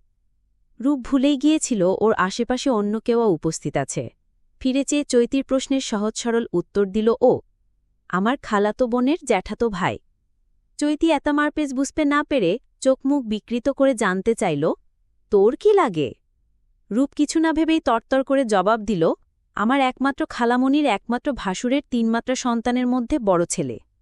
হড়বড় করে কথা বলেই রূপ আর দাঁড়াল, চৈতিকে হতভাগ করে অপর পাশ দিয়ে গাড়িতে উঠে গেল। রূপের বলা একটা কথাও চৈতির মাথায় ঢোকেনি। ওদের সম্পর্কের জট খুলতে গিয়ে আরও গিট্টু লাগিয়ে একেবারে ফাঁসিতেই ঝুলিয়ে খেলল সে। রূপ সন্তুষ্ট চিত্তে বাগবাকুম পায়রা ডাকা মনে গাড়িতে উঠে বসেছে। এগুলো সেই পায়রা যেগুলো রাফিনের পাত্রী দেখার দিন ডানা ভেঙে ঝুপ মাটিতে ঢলে পড়ে আর উঠতে সক্ষম হয়নি। সক্ষম হয়েছি সেদিন যেদিন রাফিন বলেছে, আই উইল মিস ইউ। রাফিন গাড়ি স্টার্ট দিয়ে জিজ্ঞেস করল, লাঞ্চ করেছ? রূপ মাথা নেড়ে বলল, কখন? দুপুরেই। আচ্ছা, একটা কথা বলুন, আজ হঠাৎ করে আপনি কথা থেকে টপকালেন? রাফিন এক পলক রূপের দিকে চেয়ে আবার চোখ সরিয়ে হেসে বলল, আসতে পারি না? সেটা বলেছি নাকি? রাফিন জবাব না দিয়ে হাসল। কিছুক্ষণ পর গাড়ি থামিয়ে নিজের সিট বেল্টটা খুলে রূপকেও নামতে বলল। রূপ ভ্রু কুচকে জানালা দিয়ে আশেপাশে তাকিয়ে জিজ্ঞেস করল, এটা কোথায় থামলেন? রাফিন দরজা খুলে বের হতে হতে বলল, আমি লাঞ্চ করিনি, এখন করব, সাথে তুমিও। রূপ জিভ কাটল। ও তো একবারও জিজ্ঞেস করেনি রাফিন খেয়েছে কিনা। অন্যদিন প্রায়ই ও নিজেও খায় না, একেবারে বাড়ি ফিরে খায়। আজ রাফিন এলো একসাথে খাবে বলে, আর আজই কিনা ও খেয়ে বসে আছে। নিজের দুর্ভাগ্যে হায়হুতাশ করারও সুযোগ পেল না। এর মধ্যে রাফিন তাড়া দিল, কি হল, নামবে না? রূপ আমতা মুখে আস্তে করে বলল, বাট আমি তো লাঞ্চ করেছি। তাহলে বসে বসে আমার খাওয়া দেখবে চলো। রেস্টুরেন্টে ঢুকে আগে রূপের দিকেই মেনু এগিয়ে দিল রাফিম। রূপ অসহায় মুখ করে বলল, আপনিই খান, আমি নিলে জাস্ট একটা জুস নিব। রাফিন নিজের জন্য খাবার অর্ডার করল, সাথে 2টো জুস আর কোল্ড ড্রিঙ্কস। খাবার আসতেই বিনা প্রশ্নে বিনা বাক্য ব্যয়ে সে রূপকেও প্লেটে খাবার বেড়ে দিল। কড়া আদেশের সুরে বলল, দুপুরে খেয়েছ, বিকেল শেষ হতে চলল, এখন সামান্য খেতে অসুবিধা হওয়ার কথা নয়, আমি আবার কারো সঙ্গ না পেলে খেতে পারি না। রূপ জিজ্ঞেস করতে গিয়েও করল না যে রাফিন অফিসে খাননি কেন বা বাসায় চলে যাননি কেন। যদি রাফিন ভেবে বেশে রূপ তার সাথে এসে অসন্তুষ্ট, তাই প্রশ্নটা মনেই চাপা দিয়ে দিল। রূপ রাফিনের আবদার প্রত্যাখ্যান করতে না পেরে শুরুতে নিতান্ত অনিচ্ছায় খাবার মুখে দিল, আর দিয়েই বিস্মিত। থাই ও ইতালিয়ান আইটেমগুলোর টেস্ট অত্যন্ত ভালো হওয়ায় ও সত্যি মজা পাচ্ছে খেয়ে। নতুন করে যেন ক্ষুধা পেয়ে গেল এখন। হৃদয় উপচে আসার প্রশংসা উপেক্ষা করতে না পেরে একসময় বলেই ফেলল, এ তো ভালো টেস্ট, জাস্ট ওয়াও। রাফিন হেসে ফেলল ওর উজ্জ্বল চেহারা দেখে। হাসি মুখে সে বলল, আমার ফেভারিট ও মোস্ট ভিজিটেড রেস্টুরেন্ট এটা। এমন সময় হঠাৎ রাফিনের ফোন আসায় সে খেতে খেতেই কথা বলতে ব্যস্ত হয়ে গেল। খাবার খাওয়ার সময় সামান্য ঝুঁকলে তার সিল্কি চুলগুলো বারবার কপালে আছড়ে পড়ছিল। বাঁ হাতে কানে ফোন ধরা আছে, ডান হাতে চামচ রেখে সে বারবার চুলগুলো পিছনে ঠেলে দিচ্ছে। বিষয়টাতে রূপ বিমোহিত হয়ে খাবার মুখে নিয়ে চেয়ে রইল নির্নিমেষ। মুগ্ধ চোখ দুটোর পলক ফেলতেও যেন ঘোর অনিচ্ছা। পলকের ব্যবধানেই অনেক কিছু দেখার উপভোগ করা মিস হয়ে যাবে, এমন একটা ভাব। নুট পিঙ্ক কালারের সিল্ক স্যাটিন শার্টটাতে রাফিনকে দেখতে ইউরোপিয়ান না হলেও এশিয়ান মডেলদের থেকে কম লাগছে না। আগাগোড়া পরিপাটি লুক দেখে মনে হচ্ছে এইমাত্র র্যাম্প ওয়াক থেকে নেমে ক্ষুধার তাড়নায় এসেছে। অফিসের শত কাজের চাপের পরেও মনে হচ্ছে না ক্লান্তির সামান্য মলিনতাও তাকে ছুতে পেরেছে। গায়ের রং উজ্জ্বল শ্যামবর্ণ হলেও মুখের আদলে ঐশ্বরিক রূপ। দাড়িগুলো সবসময় ক্লিন শেভ থাকে। শুধুমাত্র এই একটা ব্যাপার রূপের মনোপুত হয় না। পুরোপুরি ফাঁকা না হয়ে জাবিরের মতো সেও যদি ট্রিম করা সামান্য খোঁচা খোঁচা দাড়ি রাখে, তাহলে তার পুরুষালী সৌন্দর্যে আরও বর্ধিত হবে কয়েক গুণ। ভাবল একসময় সুযোগ বুঝে ব্যাপারটা জানাবে রাফিনকে। সে নিশ্চয়ই রূপের ইচ্ছাকে প্রাধান্য দিবে, মূল্যায়ন করবে। রাফিন কথা শেষ করে ফোন নামিয়ে রাখতেই ততস্থ ভঙ্গিতে চোখ নামিয়ে নিল রূপ। খাওয়া শেষে দুজনেই উঠে দাঁড়াল। সেই রাতের মতো আজকের দিনটাও রূপের সর্বোত্তম স্মরণীয় দিনগুলোর তালিকায় শীর্ষে থাকবে। ফোনে কথা বলার ফাঁকেও যেভাবে খাবার তুলে দিচ্ছিল সে রূপের প্লেটে, বিষয়টা সরাসরি হৃদয়স্পর্শ করেছে ওর। কারণ এই ওর প্রথম আবেগ, প্রথম ভালোবাসা ও ভালোবাসার ক্ষুদ্র প্রাপ্তি। সন্ধ্যায় পড়ার টেবিল থেকে উঠে নিচে গেল রূপ, এক কাপ কফি খেয়ে আবার পড়বে। আর এই ফাঁকে দেখে আসবে রাফিন ফিরেছে কিনা। রূপ নিচে নামার পর কিচেনের দিকে এগোল। পিছনের শব্দ হতেই রাফিন মনে করে ঘুরে দাঁড়িয়ে দেখল রাফিন নয়। তাড়াহুড়ো করে বড় বড় কদমে সিঁড়ি ডিঙিয়ে উপরতলায় উঠছে জাবির, হাতে একগাদা কাগজপত্র। নতুন কোম্পানির দৌড়ঝাঁপের কারণে প্রায় বিস্তর কাগজপত্র নিয়ে ব্যস্ত থাকতে দেখা যায় তাকে। রূপ উপরে মুখ করে রাফিনের ঘরের দরজায় নজর দিয়ে দেখল দরজা খোলা আর ভিতরে আলো জ্বালানো রয়েছে, অর্থাৎ রাফিন ফিরেছে আরও আগেই। রূপ রান্নাঘরে গিয়ে ভাবল রাফিনের জন্য কফি বানাবে। পরক্ষণে মনে পড়ল সে তো কফি খায় না, এ বাড়িতে কফি খায় একমাত্র জাবির। মাঝে মধ্যে সময়ের ঘাটতি থাকলে রূপও খায়। ওর অবশ্য চা কফি দুটোই পছন্দ। ওকে কফি বানাতে দেখে আফিয়া বেগম বললেন, তুমি কফি বানালে জাবিরের জন্য এক মগ নিয়ে যেও তো, ও দেখলাম মাত্রই এসেছে। শাওর নিয়ে বের হয়ে কফি হাজির না পেলে চেঁচামেচি শুরু করবে। আমি রাতে রান্নার আয়োজন করছি, এখন চা কফি বানানো বা উপরে যাওয়া কোনোটাই ইচ্ছে করছে না। রূপ মাথা নেড়ে পাত্রে আরেক মগ পানি যোগ করল। আফিয়া বেগম আবারও বলেন, ওটাতে চিনি দিও না, কফি বাড়িয়ে দিও। রাজিয়া বেগম ফ্রিজ থেকে সবজি বের করতে করতে বললেন, তোমার বলতে হবে না ভাবি, ও আগেও বানিয়েছে জাবিরের কফি। আফিয়া বেগম কর্মরত হাতে কপাল মুছে শব্দ করে নিঃশ্বাস ফেলে বললেন, তবুও সতর্কতার জন্য বলে দিলাম আর কি, নয়তো একটু এদিক ওদিক হলেই ফাজিল ছেলেটা ঢেলেও দিতে পারে, ঠিক নেই। রূপ বুঝতে পারল ছেলের ট্যারামিতে বেচারি কতটা তটস্থ ও ভীত থাকেন। মায়াই হলো ওনার জন্য রূপের। ও কি মনে করে হঠাৎ জিজ্ঞেস করল, আচ্ছা আন্টি, আপনি, আঙ্কেল, রাফিন ভাইয়া, শর্মি, এমনকি শফিক আঙ্কেলও বেশ ঠান্ডা স্বভাবের মানুষ, কারো মধ্যে রাগারাগি প্রবণতা নেই। যদিও ইশতিয়াক আঙ্কেল কিছুটা গম্ভীর আর স্ট্রিক্ট ধরনের, কিন্তু তবুও আচার আচরণ খুব ভালো। তাহলে জাবির ভাইয়া কি করে এমন হলো? কথা একটা বলে শেষ করার আগে বারুদের মতো ফস করে রেগে ওঠেন। মেজাজের পারদ সবসময় সর্বোচ্চ থাকে। আফিয়া বেগম হেসে ফেললেন রূপের কথা শুনে। রাজিয়া বেগমও ওর অবুঝ ও সরল প্রশ্নটা শুনে হেসে ফেললেন জট করে। আফিয়া বেগমের হয়ে তিনি উত্তর দিলেন, তুই সবাইকে দেখেছিস, কিন্তু আমার শ্বশুরকে দেখিস নেই লুপ। উনি ছিলেন এলাকার সবচেয়ে প্রতাপশালী ধনী ব্যক্তি। বিচার আদালতে সবসময় ওনাকে প্রধান হিসেবে রাখা হতো, আর ওনার রায়ই সবসময় সঠিক বলে কার্যকর করা হতো। তিনি যেমন জ্ঞানে বুদ্ধিতে বলিষ্ঠ ছিলেন, তেমনি মেজাজের দিক থেকেও ছিলেন উত্তপ্ত গনগনে আগুনের মতো। ওনার ভয়ে বাড়ির কেউ নিজের ইচ্ছা আকাঙ্ক্ষা বা মতামত পেশ করত না। প্রচণ্ড দাপটে জীবন কাটিয়েছেন তিনি। ওনার মতো কিছুটা স্বভাব পেয়েছেন ইশতিয়াক ভাই। বাকিরা মায়ের মতো, মানে আমার শ্বশুরের মতো শান্ত স্বভাবেরই হয়েছে। এবার বুঝলি তো জাবির কার স্বভাব চরিত্র পেয়েছে? রূপ অবাক হয়ে শুনল সবটা। আফিয়া বেগম হাসি মুখে বললেন, তবে যাই বলিস, বাবা কিন্তু নিজের স্ত্রীকে পৃথিবীর সব কিছুর ঊর্ধ্বে ভালোবেসেছিলেন। শেষে তো মৃত্যুও হলো স্ত্রীর কোলে মাথা রেখেই। আমার শ্বশুরই নিজের ভাগ্যে নিজেই ব্যাপক গর্ব করতেন। বলতেন, এমন স্বামী পৃথিবীর আর কেউ পায়নি কখনো। রাজিয়া বেগমও সেই কথাতে সম্পূর্ণ সহমতি জানালে, মাথা নেড়ে।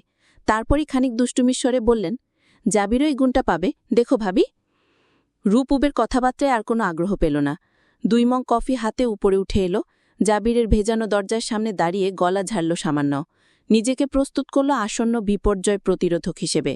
তবে তার ঝামেলার ক্ষেত্রে নয়, বরং মনে মনে স্থির করল আজ জাবিরের কোনো উল্টাপাল্টা কথাতেই কান দিবে না ও। চুপচাপ কফি দিয়ে চলে আসবে। লোকটা তেরাবেরা কিছু বললেও ও শোনেনি এমন ভাব করে হুশ করে চলে আসবে। 1 সেকেন্ডও দাঁড়াবে না, কারণ প্রতিবারই মুখোমুখি হলে বেজে যায় ওদের কিছু না কিছু একটা নিয়ে। রূপ এক হাতের পিঠ দিয়ে দরজা ঠেলল। সামান্য একটু উকি দিয়ে ডাকল, ভাইয়া। কোনো উত্তর এলো না। ও আবারও একইভাবে দরজা আরেকটু ঠেলে ডাকল, ভাইয়া, জাবির ভাইয়া, রুমে আছেন? কোনো সারা শব্দ না পেয়ে রূপ আরেকটু ভিতরে উঁকি দিল। সারা রুমে চোখ বুলিয়ে বারান্দায় চোখ পড়তেই দেখল জাবি ওর দিকেই তাকিয়ে আছে। কানে ফোন ধরে কারোর সাথে কথা বলছে সে। অনাকাঙ্ক্ষিতভাবে হুট করে জাবিরের চোখে চোখ পড়ায় রূপ আটকে উঠল। কেমন ভৌতিক একটা ফিল এলো হঠাৎ করে। তার মানে জাবির ওর ডাক ঠিকই শুনেছে, ইচ্ছে করে উত্তর দেয়নি। কেন? রূপ মনে মনে গাল দিল, তার ছাড়া কোথাকার। জাবির মাথা ঝুঁকি ইশারা করতে রুমে ঢুকল রূপ। কিছুক্ষণ পর কথা শেষ করে সে রুমে আসলো। রূপ মগটা বাড়িয়ে দিয়ে বলল, আন্টি বলেছেন এটা আপনাকে দিতে। জাবির চুপচাপ কাপটা নিল। রূপ চলে যেতে গিয়ে আবার দাঁড়ালো। একটু ভেবে শেষে জিজ্ঞেসই করে ফেলল মাথায় ঘুরঘুর করতে থাকা বিষয়টা। আমি ডাকছিলাম, আপনি শুনতে পেয়েও জবাব দিননি কেন? জাবির এবারও উত্তর দিল না। রূপ বিরক্ত মুখে চোখ সরিয়ে নিল। ভাব দেখাচ্ছে নাকি লোকটা? ও আবার কি করল? জাবির ওকে পাশ কাটিয়ে পিসি টেবিলে বসে ল্যাপটপ চালু করতে করতে বলল, শোন, পরের বার যখন বাড়ি যাবি, তোর বাবার কোথায় কোথায় জায়গা সম্পত্তি আছে সবকিছু দলিলপত্র একটা ফাইলে ঢুকে একত্রিত করে নিয়ে আসবি। এনে উত্তর দক্ষিণ না করে সোজা আমার হাতে দিবি। আমি যাচাই বাছাই করে দেখব কোনখানে জায়গাটা জুচ্ছয়। সেটাই কাগজে কলমে মুখে মুখে সব রকমভাবে আমার হবে। ফাইনাল কথা। রূপ বোকার মতো ফ্যাল করে তাকিয়ে থেকে জিজ্ঞেস করল, আমার বাবার সম্পত্তি আপনি কিনবেন কেন? জাবির ল্যাপটপে চোখ রেখে স্বাভাবিক কণ্ঠেই বলল, গাধি নাকি তুই? কিনব কেন? ওটা তো আমার প্রাপ্য, অর্থাৎ নিয়মানুযায়ী এমনিতেই পাব। রূপ কিছুই বুঝতে না পেরে চোখ মুখ কুচকে উজুবুকের মতো তাকিয়ে রইল। জাবিরের কথার ভাবার্থ বুঝার জন্য জান প্রাণ খিচে সর্বোচ্চ চেষ্টা চালিয়ে যাচ্ছে ও সফল হতে না পারার বেদনাটা উপলব্ধি করতে পেরেই যেন জাবির পিছন ফিরল। রূপের দিকে সরু চোখ দেখে ফিচেল কণ্ঠে বলল, তুই যেভাবে জান প্রাণ খিচে অন্তর কলিজা ফুসফুসের গভীর থেকে ভাইয়া ভাইয়া বলে চাচাস, ইচ্ছে করে ছোট বোনের মতো আদর করে কোলে উঠে চুমু খাই তোকে। রূপের আতকে ওঠা বড় বড় চোখের দৃষ্টিতে নিজের সরু চোখ রেখে একই রকম সহজ স্বাভাবিক কণ্ঠে জাবির আবারও বলতে থাকে, কলিজা গুর্দা এক করে যেহেতু ভাইয়া ডাকিসি, সেই তো তোর বাপের সম্পত্তির ভাগ আমার উপর আপনা আপনি প্রাপ্য হয়ে গেছে। রূপ এতক্ষণে তার কথার অর্থ সম্পূর্ণ ধরতে পারল। ও খানিকক্ষণ অসহায় ভঙ্গিতে মুখ বিকৃত করে তাকিয়ে রইল। এরপর চোখ ছোট ছোট করে দাঁত চেপে বলল, নাটকবাজ কোথাকার। ভাইয়া না বললে কি বলবো, খালু, মামা, ফুপা না চাচ্চু? জাবির ল্যাপটপের দিকে আবার ঘুরে বসতে বসতে বলল, তোর মাথা বলিস, যা এবার এখান থেকে। রূপ কটমট করে দাঁত পিষে চলে যেতে যেতে বলল, যাচ্ছিলামই তো। নিজে আটকালো, আবার নিজে ভাবনায়। রাগে গজগজ করতে করতে বের হলো জাবিরের রুম থেকে। না চাইলেও এই লোকের সাথে কথায় পারা যায় না। সারাক্ষণই যেন তীর ধনুক নিয়ে বসে থাকে। কে কখন সামনে পড়বে আর সে দায়িত্বের সাথে আক্রমণ করে বসবে। সকাল থেকেই বাড়িতে একটা সাজ রব জুড়ে আছে। আজ দীর্ঘদিন পর হিমি আসছে বাবার বাড়িতে, সাথে তার শ্বশুরবাড়ির ঘনিষ্ঠ আত্মীয়স্বজন। হিমি ইচ্ছে করেই শুক্রবারটা নির্ধারণ করেছেন, যেন কারো কোনো কাজের জন্য তাড়া না থাকে, সবাইকে যেন বাড়িতে পাওয়া যায়। তবুও ইশতিয়াক সাহেব আর রাফিনকে জরুরি ফোনের ভিত্তিতে কোথাও যেতে হলো। বিজনেসম্যানদের কোনো শুক্র শনি থাকে না, এটাই চরম বাস্তবতা ও দুঃখজনক সত্য। শফিক সাহেব বাসায় থাকলেও জাবির সকাল থেকেই উধাও। রাফিনদেরও আগে বের হয়ে গেছে সে কোথাও কোথাও বলতে অবশ্যই অফিসিয়াল কাজ কারবারেরই উদ্দেশ্যে, তা নিশ্চিত। সেপারেট কোম্পানিটা প্রতিষ্ঠা করার বিশাল এক দায়বদ্ধতা যেন সে নিজের উপর নিজেই গছিয়ে নিয়েছে।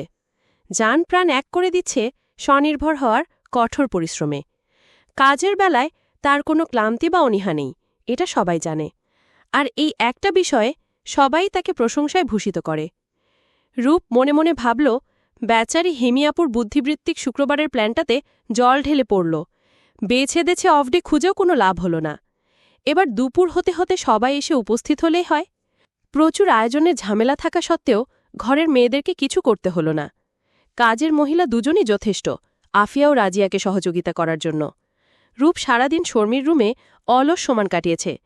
শর্মি আর রুমু একই রুমে ছিল আগে, এখন রুমু নিচতলায় মায়ের ঘরের পাশের কামরায় থাকে। ওদের তিনজনকে খুঁজতে খুঁজতে একটু পরেই আদি দিল। সে ক্রিকেট খেলতে গিয়েছিল বাড়ি থেকে বেশ খানিকটা দূরে। ওকে পেয়ে চারজনে মিলে বোর্ড গেমস খেলতে বসল। খেলার ফাঁকেও রূপ কান পাকা রইল নিজের কোলাহলে। রাফিন ফিরল কিনা তা জানার উৎসুকতায়। দুপুরের আজান পড়তে নিচতলা থেকে বড়দের চিৎকার শোনা গেল গোসল নামাজের জন্য। সেই চিৎকার উপেক্ষা করার দুঃসাহস না করে চোখের পলকে দৌড়ে চলে গেল আবিদ জুম্মার উদ্দেশ্যে। একটু দেরি হলেই রাজিয়া বেগমের চড়া মেজাজা সামলানো দায় হবে, সেই ভয়ে উসাইন বল্টের গতি নিয়ে এলো পায়ে। ওর এমন ভো দৌড় দেখে রূপরা অট্টহাসিতে ফেটে পড়ল। আবিদ চলে যেতেই খেলায় ছত্রভঙ্গ পড়ল। কিছুক্ষণ পর রূপও রুমে চলে এলো। লম্বা সময় ধরে শাওয়ার নিয়ে বের হওয়ার পরপরই নিচ থেকে ভেসে এলো কড়া শোরগোল। হিমিয়াপুদের উপস্থিতি জানান দিচ্ছিল সেই কোলাহল। রূপ মাথার তোয়ালে খুলে চুলগুলো পরিপাটি করল হাতের সাহায্যেই। বিছানা থেকে ওড়নাটা নিয়ে বুকের উপর সম্পূর্ণ মেলে দিয়ে দ্রুত পায়ে নিচে নেমে এলো। হিমি রূপকে দেখে আহ্লাদিত হয়ে খানিকক্ষণ জড়িয়ে রাখল। ভীষণ আদরের তারই একমাত্র খালাতো বোনটা। রূপ এই বাড়িতে আসার পর এই প্রথম হিমির আগমন হল। সে আদরে কণ্ঠে বলল, যখন যা প্রয়োজন হবে নির্দ্বিধায় বলবি সবাইকে, একদম সংকোচের অহেতুক নাটক করবি না। আমাদের বাড়ি মানে তোরও বাড়ি, সবাই তোর আপনজন। রূপ আলতো হেসে বোনকে জড়িয়ে ধরে বলল, জো হুকুম মাই ডিয়ারেস্ট সিস্টার। অন্যান্য সকলের সাথে কুশল বিনিময় করে খানিকক্ষণ বসে রইল রূপ। অল্প সময় পরই এক ফাঁকে আবার উপরে চলে এলো নিজের ঘরে। বেশি কোলা হলে ওর বরাবরই অস্বস্তি লাগে। এখন সবাই খাওয়া দানা করবে। রূপ একটু পর আবার বের হলো রুম ছেড়ে। করিডোরে দাঁড়িয়ে নিচে উকি দিয়ে দেখল ডাইনিংয়ে খাওয়া দাওয়ার পর্বে সবার সাথে ইশতিয়াক আঙ্কেল আর রাফিনও উপস্থিত আছে। রাফিনকে খোশ মেজাজে গল্পে মেতে থাকতে দেখে রূপ হাফ ছাড়ল। যাক, ওনারা তাহলে সময় মতো চলে এসেছেন। অনমনেই রূপ সবার উপর চোখ ঘুরিয়ে দেখল আরেকবার। না, জাবির নেই। এই লোকটা উগ্র হওয়ার সাথে সাথে অসামাজিকও বত। চোখ উল্টে ভাবল রূপ। রূপ যখন দাঁড়িয়ে দাঁড়িয়ে সময়কে পর্যবেক্ষণ করছিল, উকিঝুঁকি তাকাছাকি করছিল, ঠিক তখনই কথার ফাঁকে হুট করে কেন যেন চোখ তুলে উপরে তাকালো রাফিন। বিষয়টা এতটাই আচানক ঘটল, থতমত খেয়ে চমকে উঠল রূপ। নিঃশ্বাস ঘন হয়ে গেল এক নিমিষে। হুট করে অজান্তে চাওয়ায় প্রথমে রাফিনের দৃষ্টিতে কোনো অভিব্যক্তি পরিলক্ষিত হল না। ধীরে ধীরে তার চোখে স্থান নিল একরাশ মুগ্ধতা। ঠোঁটের কোণে সূক্ষ্ম হাসির রেখা ফুটে উঠল নিজের অজান্তেই। খাওয়া ভুলে সে উপরেই তাকিয়ে রইল নিবিষ্ট চিত্তে। তা দেখে আতঙ্কে রূপের গলা শুকিয়ে খটখটে হয়ে গেল প্রায়। কেউ যদি লক্ষ্য করে ফেলে রাফিন ধ্যান ভুলে হা করে রূপকে দেখে যাচ্ছে, কি ভাববে? রূপ চোখ বড় করে ছিটকে পিছনে সরল। তার পরপরই এক দৌড়ে রুমের ভিতর। এবং সত্যি সত্যি একজোড়া অনভিজ্ঞ চোখে ধরা পড়ে গেল ওদের সেই নীরব লুকোচুরি। নিজের অভ্যন্তরস্থ গভীর ধারণা নির্ভুল প্রমাণিত হওয়ায় ঠোঁট টিপে অকপট হাসল শর্মি। ব্যাপারটা ওর কাছে বেশ উপভোগ্য লাগছে। মোহনীয় রূপের অধিকারী সরলা সুরূপা রূপকে নিজের ভাবি হিসেবে পেলে সে খুশিই হবে। কেবল খুশিই নয়, বরং হর্ষে আত্মহারা হবে বলা যায়। বিকেলের পর মেহমানরা সবাই বিদায় নিলেন। হিমি রয়ে গেছে কিছুদিন থাকার উদ্দেশ্যে। সন্ধ্যায় নাস্তার টেবিলে বড়সড় একটা বোমা ফাটালেন আফিয়া বেগম। পুরুষরা তখন অন্যদিকে, কেবল রূপ, রুমো আর শর্মি বসা ওনাদের সাথে। আফিয়া বেগম হৃষ্টতার সাথে জানালেন, হিমি কনসিভ করেছে কিছুদিন হয়। আর এই সুসংবাদটা পাওয়ার সাথে সাথে ওনারা মিলে ছোটখাটো এই আয়োজনের ব্যবস্থা করেছেন, সাথে হিমিকেও কিছুদিন নিজেদের কাছে রাখার ইচ্ছা। সংবাদটা শুনে নিমিষেই ছোটদের মধ্যে তুমুল হৈ হৈ লেগে গেল। হিমি হেসে উঠে তাদেরকে ধমকে থামাতে চাইতেই তাদের উচ্ছ্বাস যেন আরও উল্লাসে রূপ নিচ্ছে ধীরে ধীরে। শেষে ওরা ঘটা করে একে একে হিমিকে কংগ্রেটস করল প্রত্যেকে। এতে খানিকটা লজ্জায় লালচে হয়ে উঠল হিমের সুন্দর মুখটা। চলবে। এবার বলেন, কে কে বড় ভাইয়ের উপর ক্রাশ খেয়েছেন আর কে কে ছোট ভাইয়ের উপর ফিদা হয়েছেন? বড় ভাইয়ের নম্রতা, ইনোসেন্সি, নাকি ছোট ভাইয়ের অ্যাটিটিউড, এরোগেন্সি? সে প্রথম প্রেম আমার রূপাঞ্জনা, পর্ব 10, প্রথমাংশ। লেখিকা মেহেরুন্নিসা মিমি। রূপ সকাল সকাল আজ গার্ডেনে বসেছে। গতরাতে বৃষ্টি হওয়ায় পরিবেশটা এত সতেজ যে রুমের বারান্দা দিয়ে তরতাজা গাছ আর ফুলগুলোর ঝলমলানি দেখে লোভাতুর চোখে নেমে এসেছে ও। গাছের পাতা ও ফুলের রংবেরঙা পাপড়ির ওপর জুড়ে বসে থাকা বৃষ্টির ফোঁটাগুলো দেখতে মুক্তদানার মতো লাগছে।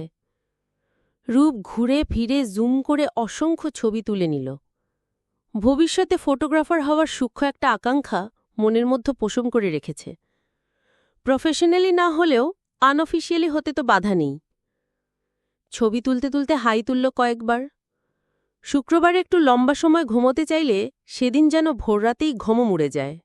বিরক্তিকর। কিছুক্ষণ গাছপালা ও প্রকৃতির সাথে কাটিয়ে একগুচ্ছ ফুল হাতে নিয়ে ফিরে আসছিল রূপ। এমন সময় পেছন থেকে দারোয়ান মাজের ডেকে উঠল, দা আপামনি, এগুলো একটু নিয়ে যাবেন? রূপ পিছনে ঘুরে দেখল ওনার হাতে 4টে 4 রকম নিউজ পেপার। ও হাসি মুখে সায় জানিয়ে সেগুলো হাতে নিতেই মাজের 2টো কাগজে ইশারা করে বলল, ইংলিশটা আর এটা জাবির ভাইজানকে দেবেন, আর অন্য 2টো বড় স্যারেদের জন্য, ওনারা একে একে পড়বেন। রূপ মাথা নাড়িয়ে পেপারগুলো দেখতে দেখতে বাড়িতে ঢুকল। 2টো কাগজ ডাইনিংয়ের উপর রেখে কিচেনের দিকে তাকিয়ে চেঁচিয়ে রাজিয়া বেগমকে জানাল, খালামণি, আঙ্কেলদের নিউজ পেপার এখানে রাখলাম। অন্য 2টো জাবিরের রুমে পৌঁছে দেওয়ার জন্য ওপরতলার উদ্দেশ্যে গেল। জাবিরের 2টোর মধ্যে একটা বাংলা, একটা ইংরেজি। রূপ ইংরেজি পত্রিকাটার পৃষ্ঠাগুলো উল্টে পাল্টে দেখল, সব ব্যবসা, অর্থনীতি, ফাইন্যান্স ইত্যাদি তথ্য আর আর্টিকেলে ভরা। ও স্বভাবসুলভ চোখ উল্টে বিড়বিড় করে বলল, ব্রিটিশের ফেলে যাওয়া বংশধর, ইংলিশের কচু পড়ে। কথাটা বলতে বলতে সিঁড়ি বেয়ে ওঠার আগে অনমনস্ক ভঙ্গিতে ওপরে তাকাতেই থতমত খেয়ে দিল রূপ। অভিন্যস্ত এলো চুল ও ঘুম ঘুম ভারিক্কি চেহারায় শটান দাঁড়ানো জাবির। পরনের কালো টি শার্টে 1 ইঞ্চি কুঁচকানো ভাব নেই। হয়তো ঘুম ভেঙেই আলমারি থেকে আয়রন করা টি শার্ট গায়ে চড়িয়ে এসেছে।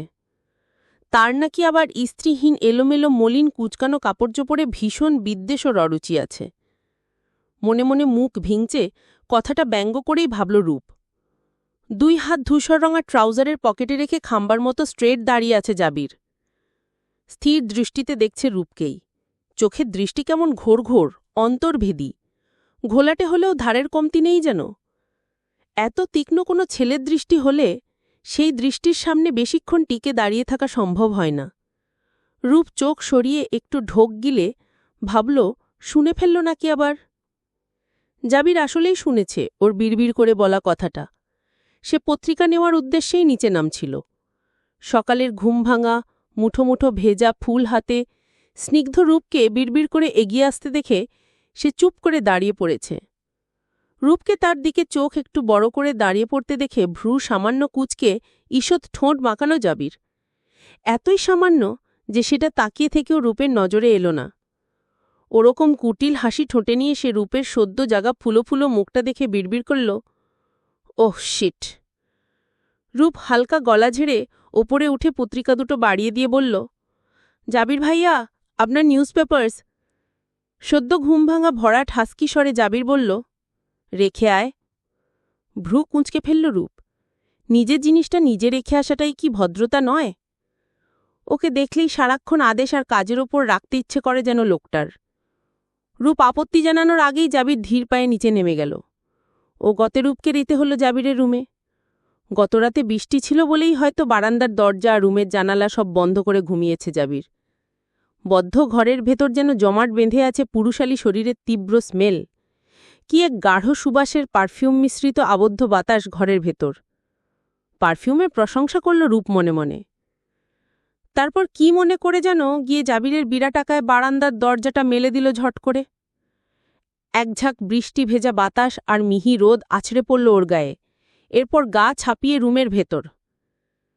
নির্মল বাতাসে অনমনে জোরে করে শ্বাস টানতেই বাতাসের সাথে নাকে প্রবেশ করল জাবিরের গায়ে ফেলে যাওয়া ঘ্রাণ।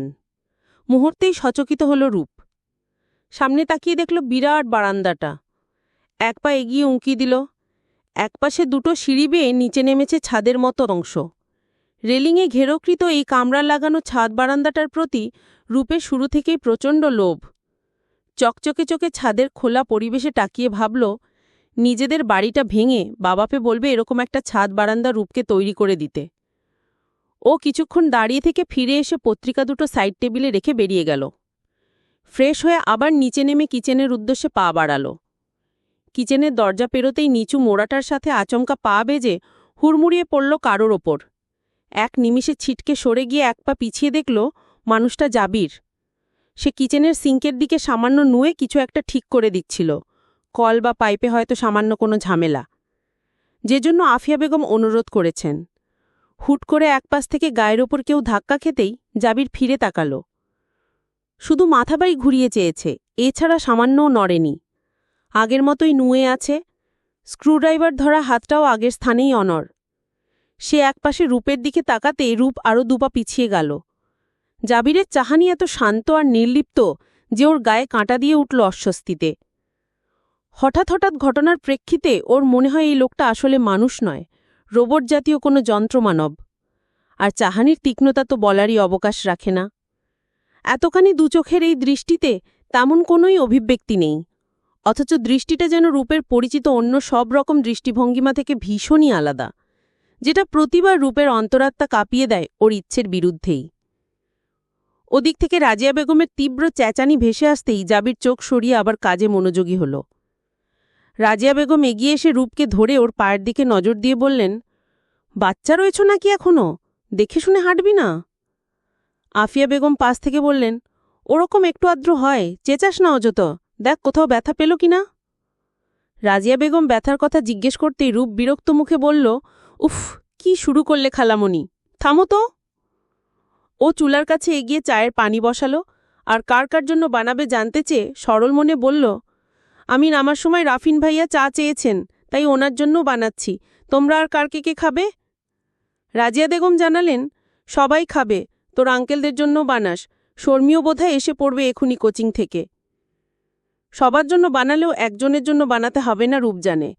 সে হচ্ছে জাবির, যে নিজেকে প্রত্যেক বিষয়ই সবার থেকে আলাদা সিস্টেমে তৈরি করেছে। এদিকে রূপের বলা কথাটা শোনার সঙ্গে সঙ্গে জাবিরের চোয়ালটা কঠিন হয়ে গেছে। মিজাজের এভাবে ১৩টা বাজবে জানলে সে হয়তো রুম থেকেই বেরোত না। কাজ শেষ হতেই হাতের যন্ত্রটা তাকের উপর ছুঁড়ে ফেলে বেরিয়ে গেল কিচেন থেকে। টাইলসের উপর বিকট শব্দ হওয়ায় উপস্থিত ৩ জনই আতকে উঠল। আফিয়া বেগম বিরক্ত মুখে গজগজ করলেন, কাণ্ড দেখো ছেলেটার, সব কিছুতেই অযথা মেজাজ আর মেজাজ। রূপও বিরক্ত বোধ করল আফিয়া বেগমের মতো। একটু সময় পার হতেই বাড়ির বাইরের থেকে উচ্চস্বরে ভেসে হলো কারোর উত্তপ্ত গলার। শর্মি আর জাবিরের আওয়াজ বুঝে উঠতেই আফিয়া বেগম আর রাজিয়া বেগম বাইরে ছুটলেন। পিছু পিছু রূপও গেল। ওরা বাড়ির মূল দরজা পেরিয়ে পা রাখলে অদূরে দেখল গেটের ওপাশে রিকশায় করে কেউ একজন চলে যাচ্ছে। শর্মি সেই রিকশা আরোহীর দিক থেকে চোখ সরিয়ে জাবিরের দিকে ভীতস্ত্রস্ত দৃষ্টিতে তাকাল। ভয়ে ওর শরীর কাঁপছে। জাবিরের রণমূর্তির বিপরীতে নিজের সাপেক্ষে কিছু বলতে চাইল শর্মি। পুরো কথা শেষ হওয়ার আগে ঠাস করে বিরাট এক ঝপাটাঘাত আছড়ে পড়ল শর্মির নরম গালে। রূপরা ৩ জন এক জায়গায় স্থির হয়ে হতভম্বের মতো দাঁড়িয়ে থাকলেও পিছন থেকে হিমি এসে প্রায় ছুটে গেল ২ ভাই বোনের কাছে। জাবিরের চিৎকার এখান থেকেও শোনা গেল, শট, তোর কেন সাহস হলো ওই বাস্টার্ডের সাথে এক রিকশায় আসার? তুই সুযোগ দিয়েছিস বলেই তো সে তোকে ছোঁয়ার সাহস করেছে। ভয়ার্ত শর্মির কম্পমান দেহ আর রক্তিম মুখশ্রী ছাপিয়ে মিনমিন স্বরে উচ্চারিত হল, সরি ভাইয়া, দোষটা আমারই, আর হবে না। জাবির রেগে আরও টুছু বলবে, ততক্ষণে হিমি গিয়ে খপ করে আঁকড়ে ধরল জাবিরের কাঁধ। অস্থির বিচলিত কণ্ঠে বলল, এই তোরা গেটের সামনে রাস্তার কাছে কি চেঁচামেচি জুড়ে দিলি? মানুষ দেখলে কি ভাববে? হিমি শর্মিকে সরে যেতে বলে নিজেই জাবিরকে টেনে ঘরে আনল। রূপদেরকে অতিক্রম করার সময় জাবির ফিরেও চাইল না কারো দিকে, যেন এখানে কোনো জীবজন্তুর ছায়াও নেই। তিনটে জলজন্তু মানুষ যেন নিতান্ত অদৃশ্য। আফিয়া বেগম ফোঁস করে নিঃশ্বাস ফেলে ভিতরে চলে গেলেন। বুঝা গেল এমন ঘটনায় কেউ মোটো বিস্মিত নয়। রাজিয়া বেগম এগিয়ে যেতেই রূপও পা বাড়িয়ে বলল, সকাল সকালই এসব কেমন আচরণ খালামণি? রাজিয়া বেগম নিতান্ত স্বাভাবিক স্বরে জাবিরের পক্ষপাতিত্ব করে বললেন, শাসন করতে সকাল আর বিকাল কি? রূপ ভ্রু কুচকে চোখ বড় করে বলল, তাই বলে এত বড় মেয়ে যে মারবে? রাজিয়া বেগমও আফিয়া বেগমের মতোই ফোঁস করে নিঃশ্বাস ফেলে কিচেনে ঢুকে বললেন, যত বড়ই হোক শর্মী জাবিরের ছোটই থাকবে আজীবন। আর শুনলি তো, শর্মী নিজেই বলেছে, দোষরই। এই বাড়িতে তেমন কঠোর বিধিনিষেধ না থাকলেও বাড়ির মেয়েদেরকেও অসম্মান করলে তার ভোগান্তি খানিকটা মেয়েদেরও পোহাতে হয়, যেমনটা আজ শর্মীর বেলায় ঘটল। তবে এর আগে কখনো জাবির ওকে চড়থাপ্পড় মারেনি, খুব ছোটবেলায় ছাড়া। এর মধ্যে শর্মী এসে দাঁড়ালো কিচেনে। রূপ অবাক হয়ে দেখল, চড় খাওয়ার কোনো দুঃখের ছিটেফোঁটা ওর মাঝে নেই। যেন বড় ভাই হিসেবে অপরাধের শাস্তি হিসেবে একটা যথার্থ কাজই করেছে জাবির। শর্মীর স্বাভাবিক মুখভঙ্গি দেখে রূপের মনের এতক্ষণের বিতৃষ্ণাটা একটু নরম হল। এতক্ষণ ধরে জাবির কেউ রুক্ষ বদমেজাজি ছাড়া আর কিছুই আখ্যা দিতে পারছিল না। শর্মীর পাশে হিমিও এসে দাঁড়াল। শর্মী সবার দিকে একবার চেয়ে মুখ ফুলিয়ে করুণ ভঙ্গিমায় বলল, ভাইয়া, আমার ফ্রেন্ডকেও চড় মেরেছে। আফিয়া বেগম ওকে প্রশ্রয় না দিয়ে বরং কড়া কণ্ঠে বললেন, ওই ছেলে কি করেছে তোর সাথে যে জাবির এত পরিমাণ রাগল? শর্মী বলল, রিকশা থেকে নামার পরও শয়তনি করে আমার হাত ধরে রেখেছিল, অনেকক্ষণ দুষ্টুমির পরও ছাড়ছিল না। শেষে আমি রেগে ধমক দিয়েছি, আর তখনই সেখানে ভাইয়াও হাজির। ভাইয়া ভেবেছে আমাদের মধ্যে সিরিয়াস কিছু হচ্ছিল। শর্মী একটা দীর্ঘশ্বাস ফেলে নিজেই স্বগতোক্তি করল, তবে ব্যাপারটা আসলেই দৃষ্টিকটু ছিল, তাই ওকে চড় মারায় তেমন খারাপ লাগেনি আমার। ব্যাপারটা বুঝতে পেরে কেউই জাবিরকে দোষারোপ করতে পারল না। এমনকি রূপও মত খানিকটা ঘুরিয়ে ভাবল, নিশ্চয়ই পরিবেশটাই তখন এমন অপ্রীতিকর ছিলে যে জাবির নিজেকে নিয়ন্ত্রণ করতে পারেনি। তার উপর সে দ্রুত চটে যাওয়া স্বভাবধারী ব্যক্তি। রূপ তো আর জানল না আগে থেকেই জাবিরের মেজাজটা বিশেষ কারণে চটেছিল। চা হাতে রূপ যখন উপরতলায় উঠল রাফিনের ঘরে যাওয়ার উদ্দেশ্যে, মাঝপথে আবার দেখা হয়ে গেল জাবিরের সাথে। রূপ রাগত পুরুষ মানুষদের প্রচুর ভয় পায়, মনে হয় এক্ষুনি যেন অকারণেই চড়থাপ্পড় মেরে বসবে। ও যেমন থমকেছে জাবিরকে দেখতে পেয়ে, জাবিরও তেমন থেমে দাঁড়িয়েছে। তার দৃষ্টিতে অন্য সময়ের মতো এই মুহূর্তে কোনো শীতলতা পেল না রূপ। তার বদলে নীরব কিছু ক্রুদ্ধতা যেন উপচে পড়ছে চোখ বেয়ে। রূপের হাতে ধরা ধোঁয়া ওঠা মগজের দিকে এক পলক চেয়ে ডান ভ্রুটা ঈষৎ উপরে তুলল সে। দাঁতের সাথে সংঘর্ষণে চোয়ালটা হয়ে উঠল তীক্ষ্ণ ও শক্ত। রূপ আতস্ত হয়ে পাশ কাটিয়ে সরে যেতে পা বাড়াতেই আচকামা ওর হাত থেকে মগটা ছোঁ মেরে নিয়ে নিল জাবির। রূপ হাঁ করে বিস্মিত হয়ে চাইতেই জাবির পাশ কাটিয়ে নেমে যেতে যেতে বলল, আই নিড দিস। রূপ পিছনে ঘুরে অবাক হয়ে দেখল জাবির চায়ের মগে চুমুকো দিয়ে ফেলেছে অলরেডি, অথচ সে চা খায় না, আর চিনি মিশ্রিত চা কফি তো ছুঁয়েও দেখে না। তবে আজ কি হলো? যাই হয়ে থাকুক, সে আগে বললেই তো তার জন্য চা বানাতো রূপ, প্রয়োজনে কফি বানিয়ে দিত না হয়। তবুও রাফিনের জন্য এত আগ্রহ আর উচ্ছ্বাসে বানানো স্পেশাল চাটার তো এভাবে রফাদফা না করলেও পারত। রূপ কাঁদো কাঁদো মুখ করে নিচে নামবে, এর মধ্যেই ওর দুঃখের সাগরকে মহাসাগরে পরিণত করে পিছনে এসে দাঁড়ালো রাফিন। মোলায়েম কণ্ঠে দুষ্টুমি করে ডেকে উঠল, আমার ভাগের চাচাও কি নিজেই খেয়ে ফেললে? ঘোর অন্যায় করলে রূপ। রূপ চট করে পিছনে ফিরে তড়িঘড়ি কণ্ঠে বলল, জাস্ট 5 মিনিটস, 5 মিনিট অপেক্ষা করুন, আমি এক্ষুনি এনে দিচ্ছি। রূপ সিঁড়িতে নামতেই রাফিন চেঁচিয়ে বলল, বসার ঘরে যাচ্ছি আমি, ওখানেই নিয়ে এসো। রূপ কিচেনে গিয়ে দেখল বাড়তি কোনো ক্যাপ নেই, সবারটা সমান সমান বিতরণ হয়ে গেছে। অগতে ও নিজের জন্য বেড়ে রাখা কাপটা তুলে নিল রাফিনের জন্য। তারপর আবার ভাবল, এটা দিয়ে দিলেও তো নিজের জন্য আবার বানাতেই হবে, তার চেয়ে বরং রাফিনকেই নতুন করে বানিয়ে দেওয়া যাক। যেই ভাবনা সেই কাজ। রূপ যখন চায়ের মগ নিয়ে বসার ঘরে গেল, আবারও মেজাজটা তিরিক্ষি হয়ে উঠল ওর। সামনেই পায়ে পা তুলে মবাবের ভঙ্গিতে গা ছেড়ে সোফায় হেলে বসে আছে জাবির। রাফিন বেশ আগ্রহের সাথে অফিসিয়াল কিছু বলছে তার সাথে, অথচ তার মধ্যে কোনো উদ্দীপনা বা আগ্রহ কিছুই নেই। নিতান্ত অবহেলার স্বরে শুধু হুঁ হাঁ করছে কোনো রকমে। তার দৃষ্টি ও সম্পূর্ণ মনোযোগ ফোনের মধ্যে। ব্যাপারটাই রূপ আরও রেগে গেল।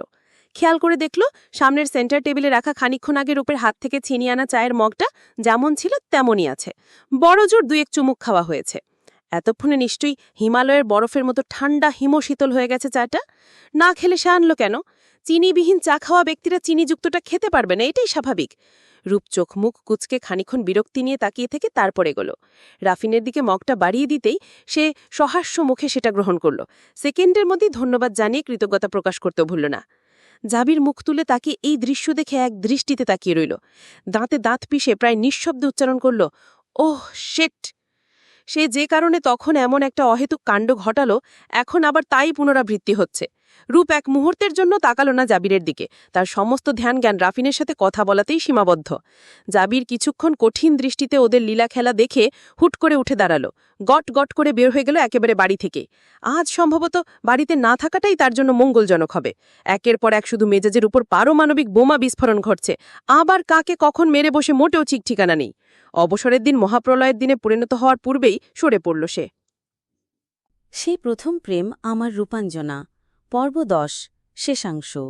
লেখিকা মেহেরুন্নেসা মিমি।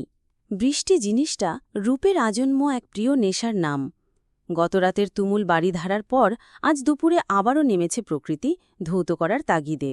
বৃষ্টির বিরতিহীন অবিরাম ধারায় কখনো বিরক্তি খুঁজে পায় না রূপ। ওর ধারণা একটানা বর্ষিত হয়েও মেঘমালা ক্লান্ত না হয়ে বরং একই রকম উল্লাসে ঝরে যায় বিরামহীন। তেমনি বিরক্তিহীনভাবেই ওরও সেটা দেখতে ভালো লাগে। চারপাশ কিছুটা আঁধারি আলোয় ঢাকা।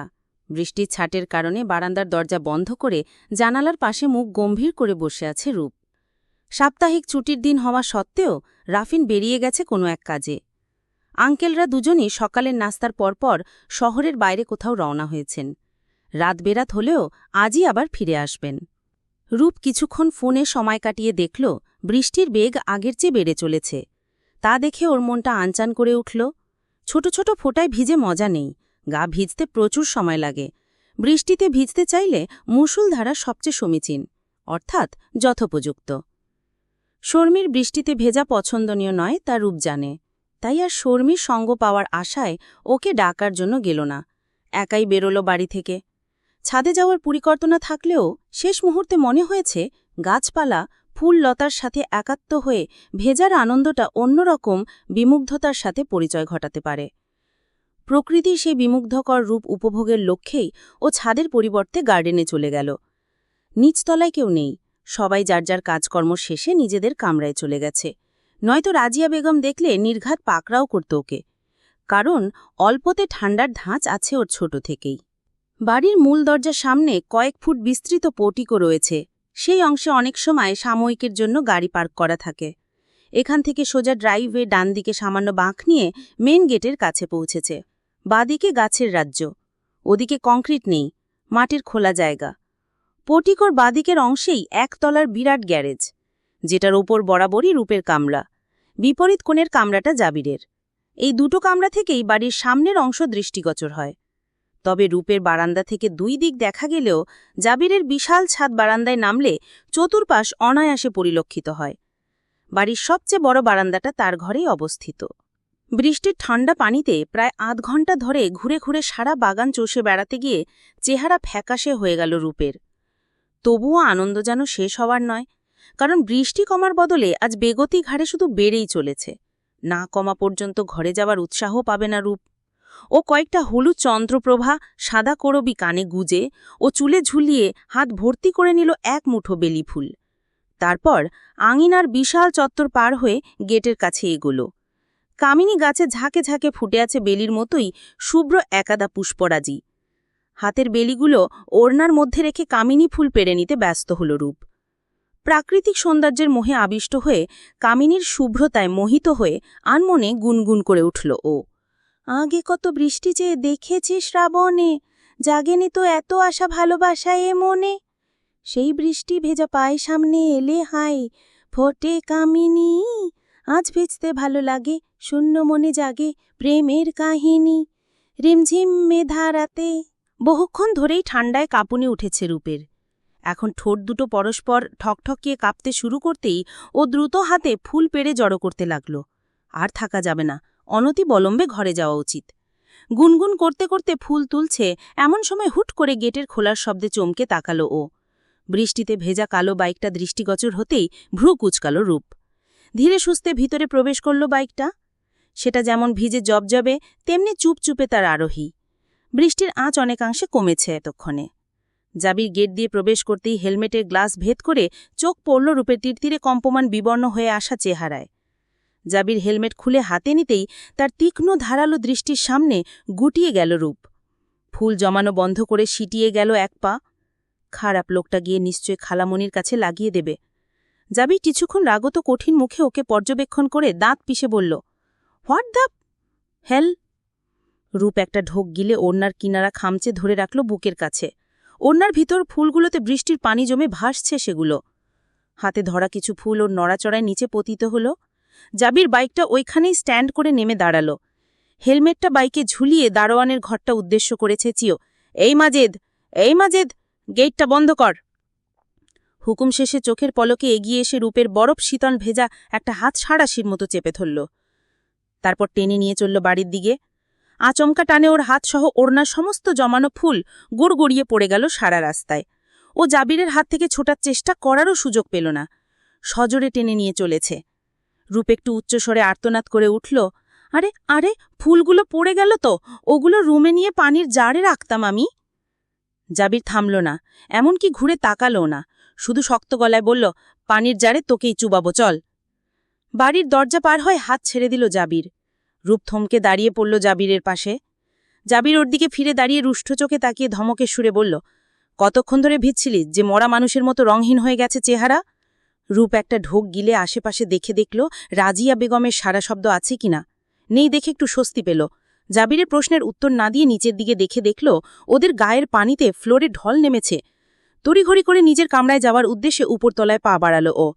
তাড়াহুড়ো করতে গিয়ে পানিতে পিছলি খেয়ে কাত হয়ে পড়ে যাওয়ার আগেই খামচে ধরে ফেলল জাবিরের বুকের কাছের টি-শার্টটা। জাবিরও সাথে সাথে ওর কনুইয়ের উপর বাহু আঁকড়ে ধরে ধমকে উঠল, ধীরে হাঁট ইডিয়েট। ও আতকে উঠে রাজিয়া বেগমের ঘরের দিকে একবার নজর বুললে দাঁত চিবিয়ে শাসালো, উফ, আস্তে কথা বলুন। জাবিরের বুক থেকে চট করে হাতটা সরিয়ে নিল রূপ। জাবির ওর বাহু ছেড়ে নিজের চোখ দুটো সরু করে বলল, আস্তে বলবো তাই না? তুই ভিজছিলি কেন এতক্ষণ ধরে? সেই কৈফিয়ত দিয়ে আগে, নয়তো ছোট মাকে নিজ দায়িত্বে ডেকে আনবো আমি। রূপ চোখ বড় করে অসহায় কণ্ঠে বলল, উফ, আমি ভিজলে আপনার কি? নিজেও তো স্বাধীনচেতা ব্যক্তির মতো ভিজতে ভিজতে বাইক রাইড করতে করতে উপভোগ করতে করতে এসেছেন, তাহলে আমার বেলায় আপনার সমস্যা হচ্ছে কেন? জাবির একটুক্ষণ চুপ করে তাকিয়ে রইল অটল চোখে। তারপর দৃঢ় স্বরেই বলল, অসুস্থ হয়ে বাপমাকে বোঝাতে চাস এ বাড়ির কেউ তোর খেয়াল রাখে না? রূপ অবাক হয়ে তাকিয়ে থমকে গেল। পরক্ষণই অতিষ্ঠ মুখে বলল, অত্যন্ত খেয়াল রেখে নির্দয়ের মতো হিঁচড়ে টেনে আনার জন্য ধন্যবাদ ভাইয়া। এবার আপনি সরলে আমি যেতে পারি? জাবিরের সরার অপেক্ষা না করে তাকে পাশ কাটিয়ে ঘুরে গেল রূপ। ওর গমনপথে তাকিয়ে থেকে ছোট্ট একটা নিঃশ্বাস ফেলে বিড়বিড় করল জাবির, প্রেমের কাহিনী, মাই ফুট। তারপর নিজে উঠল সিঁড়ি বেয়ে। নির্দিষ্ট জায়গা থেকে বের হওয়ার পর পথিমধ্যে বৃষ্টি শুরু হওয়ায় সে আর বাইক থামায়নি, ওভাবেই চালিয়ে এসেছে। বিকেল হতে হতে বৃষ্টি সেরে আকাশ ঝকঝকে ফকফকে হয়ে গেল, বরঞ্চ অন্য সময়ের চেয়েও বেশি চকচকে হয়ে গেছে। মনে হচ্ছে শাওয়ারের মতো বৃষ্টি এসে ধুয়ে নিয়ে গেছে আসমান জমিন উভয়েরই নোংরা পরিবেশ। রূপ তখন ঘুমিয়ে অচেতন ছিল। রাজিয়া বেগম এসে ডেকে বললেন ওনারা একটু মার্কেটে যাচ্ছে, রূপ যাবে কিনা। হিমি, শর্মি, রুমু, আফিয়া বেগম সহ সবাই যাচ্ছে, শুভ আবিদ যাবে না, ও ইতিমধ্যেই খেলার জন্য বন্ধুদের সাথে বের হয়ে গেছে। রূপ আধো আধো চোখ মেলে নাক টানল। বৃষ্টিবিলাসের খানিক পর থেকেই মাথা ভার হয়ে চোখমুখ জ্বালা করতে শুরু করেছিল। নাক একপাশ বন্ধ হয়ে পলকেই কিভাবে যেন সর্দি বসে গেছে। জ্বর ভাব গায়ের ভিতরে যন্ত্রণা তৈরি করছে, অথচ শরীরের উপরাংশ ঠান্ডা। ও লালচে চোখে তাকিয়ে ভাঙা ফ্যাঁস ফ্যাঁসে স্বরে বলল, আমি যাব না, ঘুমাবো, তোমরা যাও। রাজিয়া বেগম তাড়াহুড়ায় থাকায় রূপের অসুস্থতা খেয়াল করেননি। তাছাড়া তিনি রুমের ভেতরও প্রবেশ করেননি, দরজা থেকেই ডেকেছেন ওকে। রাজিয়া বেগম চলে যাওয়ার পর আরও ঘণ্টাখানেক ঘুমাল রূপ। এমনিতেই ও ঘুমের বেশের মহারানী, তার উপর অসুস্থতার সময় তো ঘুম নামক বস্তুটা মাদকদ্রব্য হয়ে ওঠে ওর জন্য। কিছুতেই চোখ মেলে রাখা যায় না অসুস্থ দুর্বল শরীরে। ঘুম যখন ভাঙল ওর, দিনের আলো নিভে এসে কামরা অন্ধকার হয়ে আছে। শরীরটাতে এতক্ষণে জ্বরের প্রকোপে জ্বলুনি অনুভূত হচ্ছে প্রচুর। ও চোখ মেলে সিলিংয়ে তাকিয়ে দেখল ফ্যান বন্ধ হয়ে আছে। অবসন্ন শরীরে উঠে রুমের বাইরে বের হল দেখার জন্য শুধু ওর ঘরেরই ফিউজ নেই কিনা। করিডোরে দাঁড়িয়ে দেখল পুরো বাড়ি অন্ধকার। কারেন্ট নিয়ে অথচ ইলেকট্রিক আইপিএস জ্বলল না কেন? ভাবতে ভাবতে সিঁড়ি ভেঙে নিচে নামল রূপ। উপরতলায় কোনো সারা শব্দ নেই, অর্থাৎ রাফিন ফিরেনি। রূপ কুচেনের পাশ বরাবর একেবারে কোণের দিকের কামরাটা সামনে গিয়ে ডাকল, ও ঋতুর মা আপা। যে আপামনি। সাথে সাথে ঋতুর মায়ের উত্তর ভেসে এলো। ক্ষণিকের মধ্যেই সে নিজেও ঘরের বাইরে এসে দাঁড়াল। রূপ ভারী শ্লেষ্মা জড়িত কণ্ঠে বলল, কারেন্ট নেই কেন? ব্যাটারির কি জানি সমস্যা শুনছিলাম আপা, কিক করার কথা কারোরই মনে নাই। রূপ অপ্রকৃতস্থের মতো সামান্য মাথা নেড়ে বলল, 1 কাপ মশলা চা দিতে পারবেন? সর্দিতে আমার ভীষণ নাকমুখ জ্বালা করছে। ঋতুর মা মোম জ্বালিয়ে নামাজ আদায় করছিল সন্ধ্যার অনেক। সে দ্রুত রুমে গিয়ে জায়নামাজ তুলতে তুলতে বলল, এক্ষুনি দিচ্ছি আপা, 5টা মিনিট খালি অপেক্ষা করেন। রূপ মাথা নাড়িয়ে সম্মতি জানিয়ে চলে গেল। ঋতুর মাই বাড়িতে কাজ করে বহুদিন ধরে। তার মেয়ে ঋতু থাকে বাবা ও বড় বোন নিতুর সাথে খানিক দূরেই এক ছোট্ট বাসায়। রূপ নাক টানতে টানতে বসার ঘরে গিয়ে বসল। বসতেই মনে পড়ল, ঋতুর মাকে বলা হয়নি চায়ের সাথে একটা মোমো দেওয়ার কথা। এখন আর ডেকে সেটা বলতে ইচ্ছা করল না। আবছা অন্ধকারে এতক্ষণে চোখে শুয়ে এসেছে। ও সোফায় বসে পা দুটো ভাঁজ করে ফোনটা চালু করল। ফোনের সাদাটে রশ্মিতে মাথার দবদবানিতে যেন কেরোসিন ঢেলে আগুন ধরিয়ে দেওয়া হয়েছে, এমন তীব্রভাবে ব্যথা করে উঠল মাথাটা। ও সাথে সাথে ফোন বন্ধ করে কপাল চেপে ধরে আর্তনাদ করল মৃদু আওয়াজে, আহ শব্দে। মিনিট 5 পর ও নিজেই গেল কিচেনে। ঋতুর মার হাত থেকে চায়ের কাপ নিতেই সে একটা মোমবাতি সাধল। রূপ ক্লান্ত কণ্ঠে জানাল, এটা থাক, আলো সহ্য হচ্ছে না আমার, অন্ধকার শোয়ে এসেছে চোখে। তাছাড়া বসার ঘরের জানালা দিয়ে বাইরে থেকে সামান্য চাঁদের আলো আসছে। রূপ আবারও গিয়ে একই জায়গায় বসল সোফায়। নিঃশব্দে কপাল টিপে নাক টানছে বারবার। ঝাঁঝালো গরম চায়ে চুমুক দিয়ে মুখ বিকৃত করে ফেলছে ঘন ঘন। এক চুমুক টেনে মাথা হেলিয়ে দিচ্ছে সোফায়। একসময় তিক্ত বিস্বাদের মশলাদার রংচাটা শেষ হল। সেটা টকার শব্দে সেন্টার টেবিলের উপর রাখার প্রায় সাথে সাথেই লাইট জ্বলে উঠল পুরো বাড়িতে। আকস্মিক তীব্র আলোতে নিমিষেই চোখ বন্ধ হয়ে গেল রূপের। মনে হলো চোখের পাতায় ডিনামাইট ফাটানো হয়েছে। এক পলকেই জলে উঠে পানি জমে গেছে চোখে। আবছা রক্তিম চোখ দুটো মেলতেই টলটলে দৃষ্টিতে নজর পড়ল সামনে কিছু একটার উপর। ও বার কয়েক একাধারে চোখের পাতা ঝাপটে আটকে উঠল ভীষণ রকম। এই ঘরটা বিশাল। ঘরের চতুর্দিকে ছড়ানো বিশাল 3 সেট সোফা ও বেশ কয়েকটা সিঙ্গল কাউচ। অ্যাকোরিয়াম ছিল একসময়, এখন নেই। প্রতি সোফার কোণে কোণে ছোট বড় অসংখ্য গাছের টব, সেই সাথে 3টা 3 রকম ডিজাইনের সেন্টার টেবিল। রূপের বরাবর বিপরীত দেয়াল জুড়ে মস্ত টিভি। ওর বাঁ পাশের সোফা সেটের মধ্যবর্তী অংশে আইসি ভঙ্গিতে পায়ের উপর পা তুলে বসে আছে জাবির। চোখের নির্লিপ্ত কিন্তু প্রখারও দৃষ্টি রূপের বিবর্ণ অসুস্থ মুখপানে নিবদ্ধ। প্রথমে ভয় পেয়ে আতকে উঠে নিঃশ্বাস থেমে গিয়েছিল রূপের। চোখ বড় করে বুকে হাত রেখে শ্বাসপ্রশ্বাস স্বাভাবিক করল ও। জাবির কখন থেকে বসে আছে এই অন্ধকার নির্জন বাড়ি, নীরব ঘরটাতে? ওরা একই সাথে বসেছিল এত সময়। রূপ না দেখলেও জাবির তো শতভাগ নিশ্চিত ওকে দেখেছে।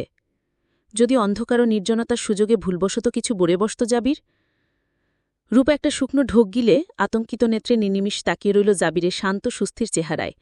রূপের মাথায় মন্দিরের ঘণ্টার মতো বেজে উঠল কোনো এক ব্যক্তির উক্তি, build your personality in such a way that even a girl feel safe with you in a dark room. তার মানে কি জাবির সেই ধরনের ব্যক্তি যার সাথে দীর্ঘ সময়ের অন্ধ ঘরেও একজন মেয়ে যথেষ্ট নিরাপদ অনুভব করতে পারে? রূপ কেন যেন একটু অনমনস্ক ভাবুক হয়ে পড়ল হঠাৎ। লোকটা রুড ও গম্ভীর হলেও চরিত্রের দিক থেকে ঝকঝকা। আপাতত সেসব গভীর চিন্তা বাদ দিয়েও কপাল সামান্য কুচকে একটু অস্থির কণ্ঠে জিজ্ঞেস করল, আপনি শব্দ করেননি কেন? এরকম ভূতের মতো কেউ বসে থাকে? আর একটু হলেই আমি উপরে চলে যাচ্ছিলাম। শেষের কথাটা বাইরের আকাশ ইশারা করে বলেছে। অস্থিরতাটা রূপের কণ্ঠে ওর অজান্তে আপনা আপনি স্থান গেড়ে আছে। কিন্তু এতে জাবিরের অভিব্যক্তি তেমন পরিবর্তন হল না। সে একনিষ্ঠ চিত্তে ওর মুখে চেয়ে রইল। খানিক বাদে ছোট্ট একটু নিঃশ্বাস ফেলে শান্তস্বরে বলল, উপরে তুই এমনিতেও যাবি, সেই টিকিট তুই নিজ উদ্যোগেই কেটেছিস। স্বাস্থ্যের ওহশিট করতে বৃষ্টিবিলাসী হতে যায় নির্বোধ কোথাকার। শেষের কথাটা বিড়বিড় করে বলল জাবির। রূপ বুঝতে পারল জাবির ওকে সেই বৃষ্টি ভেজার কারণটাই স্মরণ করিয়ে দিচ্ছে। ও তপ্ত নিঃশ্বাস ফেলে জাবিরের উপর থেকে চোখ সরিয়ে কপাল চেপে ধরল। ভার ভার একটা ভোতা ব্যথায় ঘাড় নুয়ে আসছে। জাবিরের আঁকাবাঁকা বক্রকথায় মেজাজ খারাপ হওয়ার সম্ভাবনা প্রকটভাবে অনুভব করতেই দাঁড়িয়ে পড়ল রূপ। ও বের হয়ে যাওয়ার আগ মুহূর্তে জাবির গলার আওয়াজ একটু বাড়িয়ে বলল, আমার রুমে পেন রিলিভিং অ্যানালজেসিক অয়েনমেন্ট আছে, ভেরি স্ট্রং, চাইলেই ইউজ করতে পারিস। গল্পটি কেমন লাগল? আপনার অনুভূতি আমাদের সাথে শেয়ার করতে কমেন্টে লিখুন। আরও নতুন গল্প পেতে চ্যানেলটি সাবস্ক্রাইব করুন।